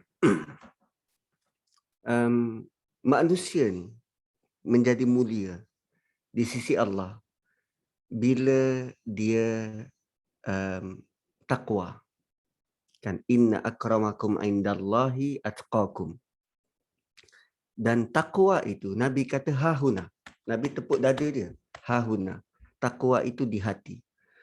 Dan macam mana kita nak meletakkan takwa dan menempatkan takwa kalau hati itu tidak hidup. Kalau hati itu tidak hidup. Sebab tu di hujung tadi kita highlight tentang perkataan hayyun dalam surah Yasin ini yang maha menghidupkan, terutamanya bila Allah datangkan contoh-contoh Allah hidupkan benda yang mati, Allah hidupkan bumi yang mati. Kita berharap dengan hayyun itu bukan sekadar kita melihat bumi yang mati itu menjadi subur, tetapi kesan daripada kita melihat dan memahami ayat-ayat dalam peringatan dalam surah Yasin ini menghidup suburkan hati kita. Itu lebih penting dan utama. Tak kira niat kita dibacakan tu untuk apa, yang penting kita suburkan hati kita terlebih dahulu. Itu ikut pemahaman saya lah. Tak tahu penganjur kalau JAKIM anjurkan untuk baca Yasin, tu terpulang pada penganjur tu niat dia apa. Tapi selepas daripada ini, kalau kita diajak untuk baca Yasin, dahulukan dulu hati kita perlu dihidupkan dengan peringatan demi peringatan demi peringatan dari Allah. Bukankah Quran ini datang dalam bentuk zikr? Litunzira qauman ma unzira aba'uhum fahum ghafilun. Quran ini turun tujuannya untuk memberi peringatan kepada kaum yang atuk nenek mereka sudah lama tidak dapat peringatan. So kita sekarang sudah mula untuk belajar dan cuba faham. Tujuan utamanya begitu, untuk hidupkan hati. So, orang dekat luar yang belum tahu, yang kita lah lidah-lidah untuk bagi tahu ni. Orang dekat luar yang belum tahu, yang mungkin dia baca Yasin untuk si mati. Baca Yasin untuk orang sakit. Baca Yasin untuk anak-anak nak periksa. Yang kita dah buat secara by default. Kan, turun-temurun buat macam tu. Dengan kepercayaan begitu. Mujarab pula tu. Kan, mujarab. Dan bila dah mujarab, kita rasa kagum. Betul lah Yasin ni berkesan. Rupanya dengan pemahaman yang betul, kita rasa impak dia tu lebih besar. Kan tadi anak nak ambil periksa. Ambil periksa ni dia berkaitan dengan hati. Hati kena tenang, hati kena tenteram. Yasin yang kita baca tu impak dia pada hati. Kalaulah kita faham benda ni daripada sejak dulu, wow. Kita akan lebih fokus kepada menghidupkan hati anak. Ajak dia untuk sama-sama faham surah Yasin. Bukan hanya sekadar ritual membacanya kerana kau nak ambil periksa, tetapi sejak kau kecil, jom sama-sama kita bina, membentuk, menghidupkan hatimu supaya kenal pada Tuhan. Orang yang sakit diingatkan, engkau bakal bertemu dengan Tuhan. Dan kalaupun Allah beri kau peluang hidup, Allah nak kau lihat balik peringatan-peringatan, panduan-panduan supaya rapat kembali dengan Tuhan. Ini peringatan besar. Allah datangkan engkau rasa lemah. Kau tak boleh bergerak, engkau tak boleh ke mana-mana supaya engkau berhenti daripada sibuk dengan dunia tetapi ingatan kembali kepada Tuhan. Waktu dibacakan surah Yasin, beringat. Dibacakan kepada orang yang dah mati. Ingatan kepada orang yang hidup, korang semua akan mati. Nanti bila dah mati, tak boleh nak buat apa-apa selama kau hidup ni, mulut engkau sangat cepat. Tetapi waktu mati nanti, di mahsyar, mulut dikunci, tangan dan kaki yang menjadi saksi. Itu Masya fungsi Allah, surah kalau Yasin. faham memang takut lah Ustaz. Kalau kita faham ni memang kita takut sebenarnya. Ya. Sebab tu dia dah baca tu, patutnya baca kepada orang yang hidup, kepada orang yang hatinya hidup supaya dia dapat pengajaran. Ya, Kalau betul. kata kita baca, waktu orang cakap baca ketika ada kematian pun, sebenarnya orang mati tu memang tak dapat apa-apa dah. Melainkan yang baca tu anak yang soleh lah, mungkin pahala tu sampai kepada bapa atau ibu kan Ustaz. Untuk orang lain tu kalau dia faham tu jadi satu peringatan lah, sebab kita pasti mati punya. Betul. Ialah kalau anak baca untuk mak ayah yang dah meninggal kan, dengan kefahaman yang betul. Dia mengakui mak dan ayah dia ni dah tak boleh nak buat apa. Terputus dah amal. Aku nak jadi anak soleh supaya amal mereka ni berterusan. Aku baca surah Yasin untuk mengingat diri aku kepada Tuhan. Lain cara kita. Lain cara kita baca dan lain cara kita faham. Dan faham kita tu jelas. Bukan raba-raba bila ditanya kenapa kau baca surah Yasin untuk mak bapak kau, bukan baca Quran tu bagus. Itu jawapan tak konkret. Aku baca Yasin ni sebab dalam Yasin ada peringatan demi peringatan supaya aku punya hati hidup. Dan bila hati aku hidup, hidup aku menjadi bersih dan ingin kembali kepada Tuhan, nak jadi anak yang soleh supaya mak bapak aku dalam kubur tu dapat pahala yang berpanjangan. Aku nak terus berbakti kepada mereka walau mereka sudah tiada. Kau nak cakap apa? Ustaz, bayangkan satu dimensi baru jika kita membimbing satu bacaan Yasin dan kita mengatakan bahawa jom kita sama-sama menghidupkan hati kita sebagaimana dikehendaki oleh surah ini.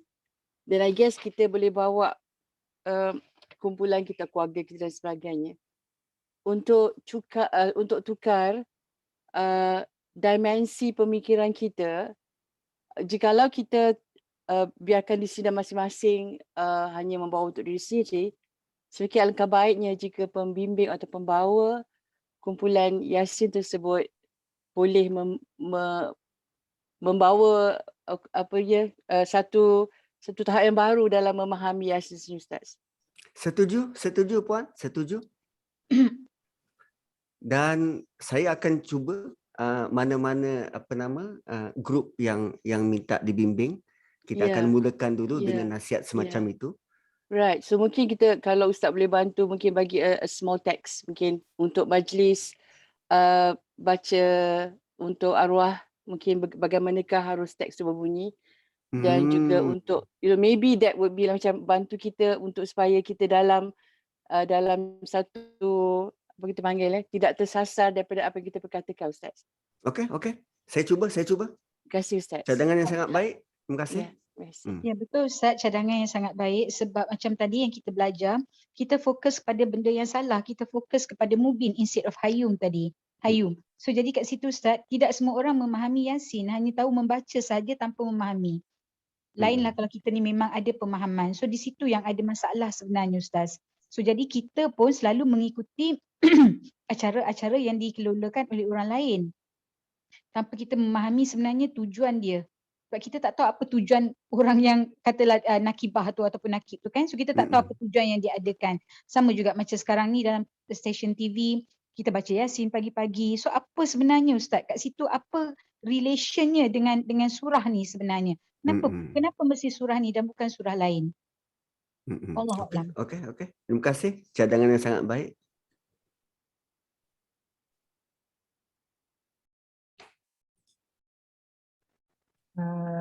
Bermakna kalau kita baca Yasin pun, surah Yasin sekalipun, okey kalau kita baca Yasin, tapi kita kena faham tujuan kenapa kita baca Yasin tu. Bukan apa Ustaz, sebab bila anak-anak, contoh macam anak-anak exam, bila berkumpul beradik je kan, tak ada apa jumlah kita baca Yasin, kita niat pada Yasin tu untuk, macam Yasin tu macam surah yang kata mudah dia dah hafal.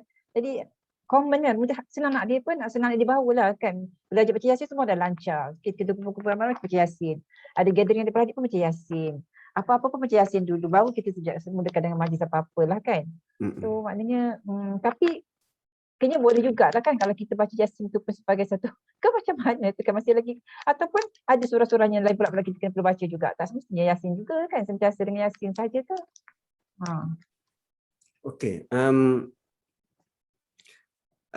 Ulama silam, terutamanya ulama Nusantara, dia ada sebab kenapa dia memilih surah ini dan disampaikan zaman berzaman. Dan ada sebab kenapa Allah sengaja mengekalkan amalan itu sampai pada kita. Sedangkan hadis Nabi sebut surah Kahfi malam Jumaat atau malamnya, kan? Hadis Nabi itu, hadis sahih, sebut surah Kahfi. Dan kita tahu tentang hadis itu hanya beberapa tahun kebelakangan ini. Tahun 80-an, 70-an, 60-an, tak berbunyi benda itu. Ya. Rupanya ada sebab besar Allah mengizinkan surah Yasin itu dibaca dan menjadi rutin kepada alam Melayu. Ya, betul. Dan itulah usaha untuk memahami dalam bentuk melihat dengan kacamata yang benar, yang betul itu perlu supaya apa yang kita buat sebagai kebiasaan ini menjadi menjadi pemangkin melahirkan generasi yang hatinya hidup. Bukankah nanti akhir zaman pembantu-pembantu Imam Mahdi itu dikatakan daripada timur? Ialah pembantu-pembantunya ni pasti hati-hatinya hidup dan kenal pada Tuhan. Kalaupun mungkin tidak, kita doakan agar anak cucu dan keturunan kita yang terhasil daripada pemahaman sebenar membaca Yasin dengan hati-hati yang hidup dapat menjadi pembantu Imam Mahdi menewaskan Dajjal. Wow, itu cita-cita besar. Itu cita-cita besar kita lah. Wallahu a'lam. Alhamdulillah, kita pun sudah sampai ke sikit lagi pukul 12. Maknanya kita endkan, stopkan dulu di sinilah sesi kita ni kan. InsyaAllah kita akan sampai dengan hadapan dengan pada ayat ke-34. Alhamdulillah sahabat-sahabat semuanya, saya berharaplah diri saya sendirilah pemahaman pada surah Yasin tu kan. Sebelum ni saya beritahu Ustaz, saya agak macam fobia sikit baca surah Yasin tu sebab dah biasa nak baca surah Yasin. Jadi macam takut niat kita tak betul kan. Jadi kan okey, maksudnya ambil surah lain lah kita beramal kan. Surah-surah yang dibagi tahu kan. Surah Yasin tu kalau ada pengumpulan ke, jumpaan apa-apa ke, baru baca. Kalau untuk beramalkan sendiri tu rasa macam takut. Saya pun dia punya fahaman tu salah kan. Lagi daripada niat kita tak betul baca surah Yasin tu kan. Tapi alhamdulillah dengan bimbingan Ustaz untuk kita berada di majlis ilmu, macam jalan-jalan yang Allah lorongkan untuk kita mendapat hidayah kan dekat surah Yasin ni. Alhamdulillah. InsyaAllah kita akan teruskan lagi pada sesi akan datang. Dengan itu sahabat-sahabat semua, terima kasih ya. Jazakumullah khairan katsiran atas keberadaan petang pagi ini. InsyaAllah mudah-mudahan apa yang disampaikan oleh Ustaz tu, orang kata memang kita kena amal lah. Kita kena beramal dengan yang disampaikan. Kan tidak rugi Ustaz meletakkan masa Ustaz 1 jam setengah dekat pukul 12 ni tanpa kita melakukan satu perubahan pada diri kita sendiri kan. Diri keluarga kita sendiri juga lah. Dan membahas masyarakat tu mampai sikit lah kan, lambat sikit lah katakan. So dengan itu insyaAllah sahabat-sahabat semua, kita jumpa pada minggu depan ya. Kita sesi pagi ni dengan tasbih kafarah. Subhanakallahumma wa bihamdik, asyhadu an la ilaha illa anta wa astaghfiruka wa atubu ilaik. Wal 'asri innal insana lafi khusr illa alladhina amanu wa 'amilus shalihat wa tawasaw bil haqqi wa tawasaw bis sabr. Assalamualaikum warahmatullahi wabarakatuh. Waalaikumsalam warahmatullahi wabarakatuh. Terima kasih. Jazakumullah khair Ustaz. Assalamualaikum. Terima kasih semua. Alina, itu dia lah kita ni Yasin saja hari ni baru tahu kau. Ayat 23 tu, kan hari ni kami hidupkan hati. Hayu. Ya.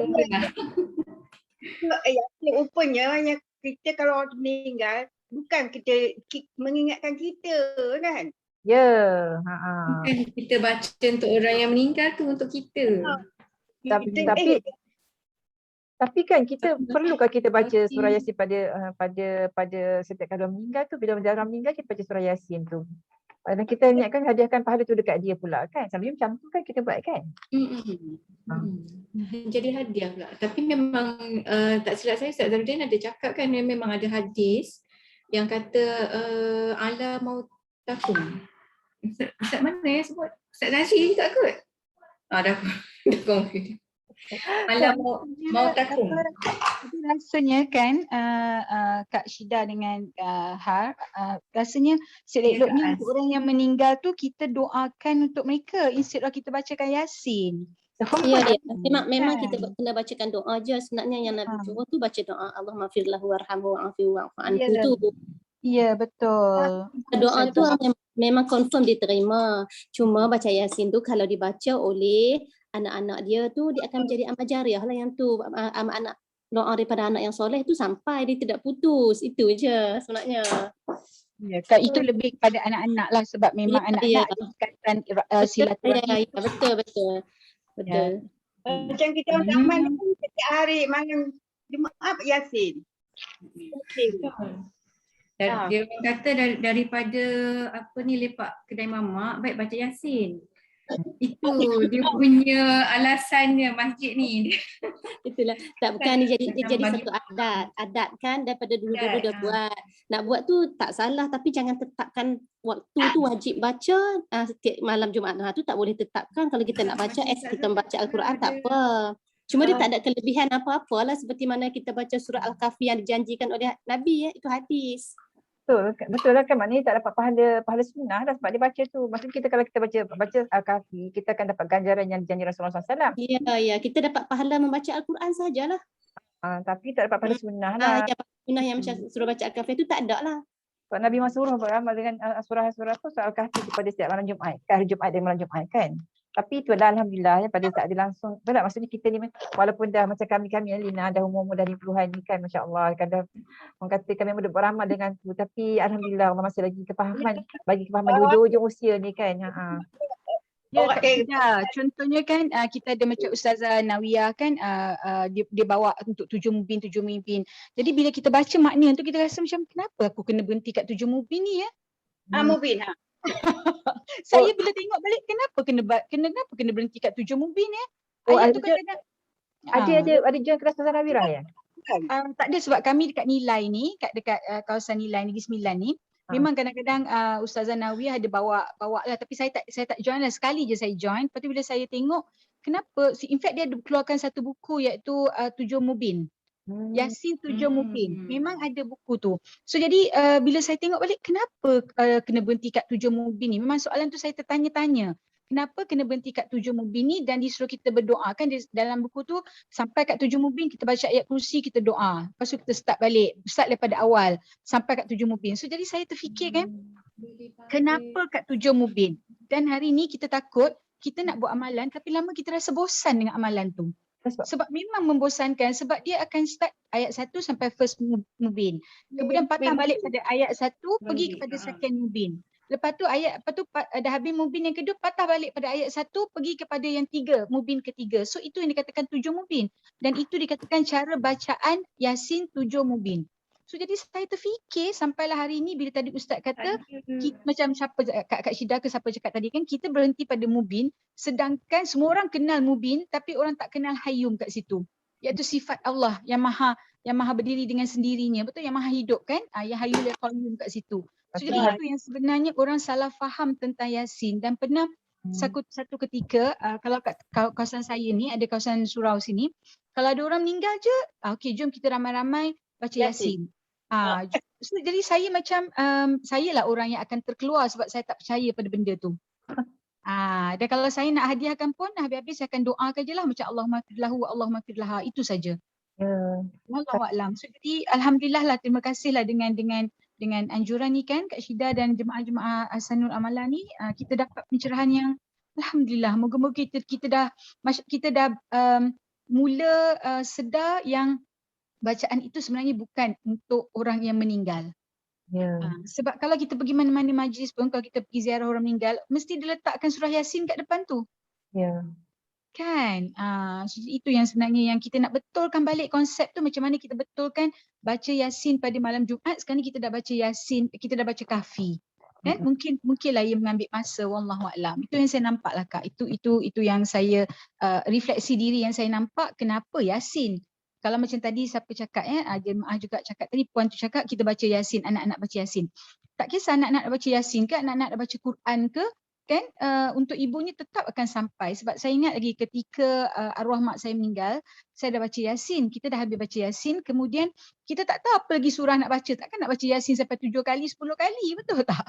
Sementara nak menunggu proses perkebumian dan seterusnya. Saya masa mak mentua saya meninggal, saya baca surah Al-Isra Kak.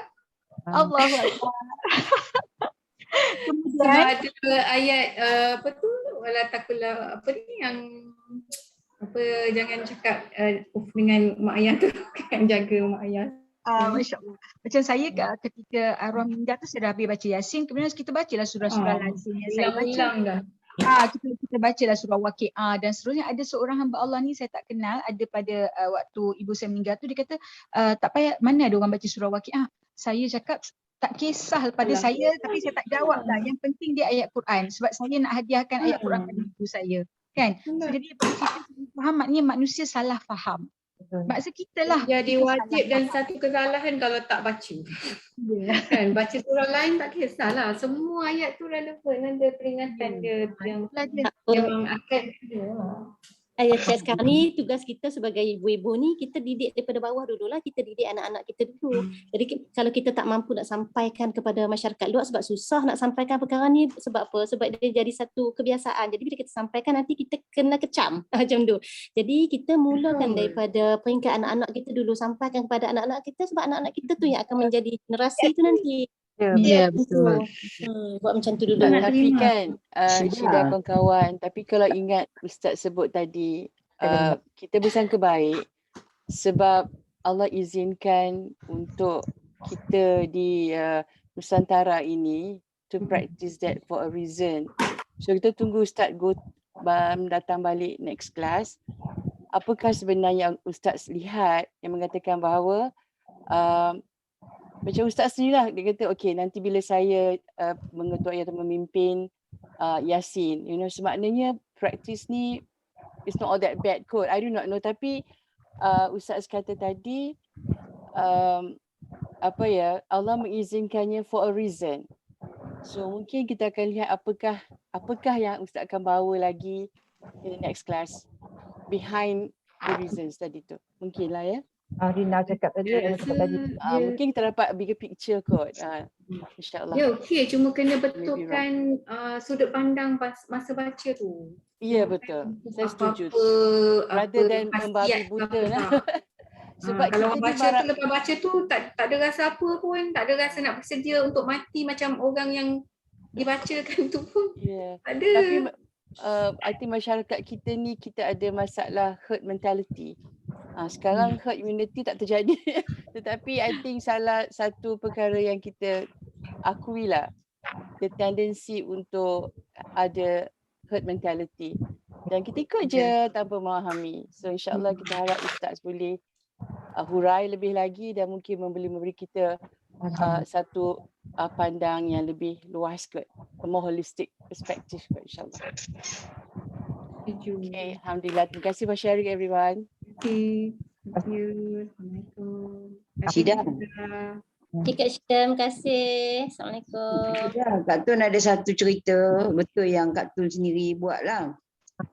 Ada seorang hamba Allah tu kawan baik lah. Dia pinjam duit Kak Tun 1,000 lebih macam tu lah.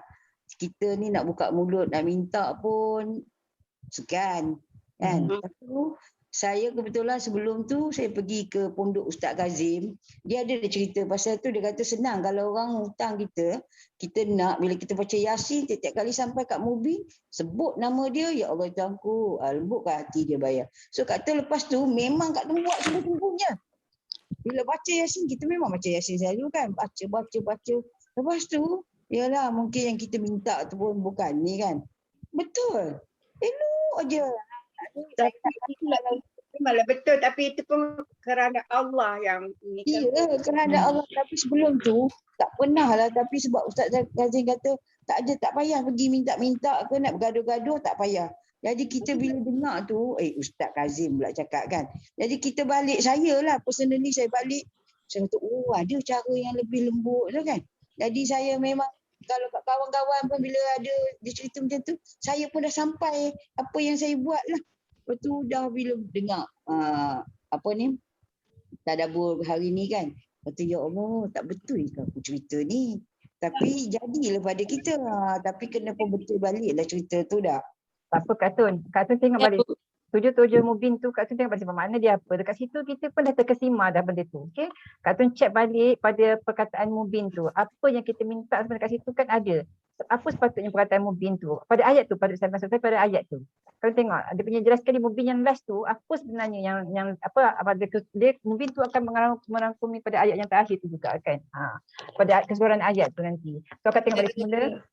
Kita buat homework sikit lah Kak Syida. Kita buat homework sikit, listkan. Tengok ayat-ayat satu semua ada berapa kat mana Mubin tu, maksud dia apa, kat mana ada yuhi hayu tadi tu. Kan biasa.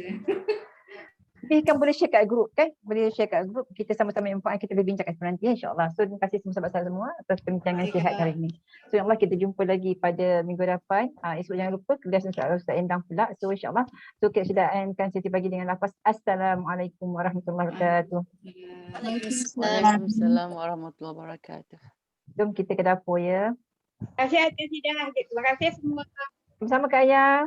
Bangga Kak Ya. Terima kasih Kak Ya. Alhamdulillah. Bye.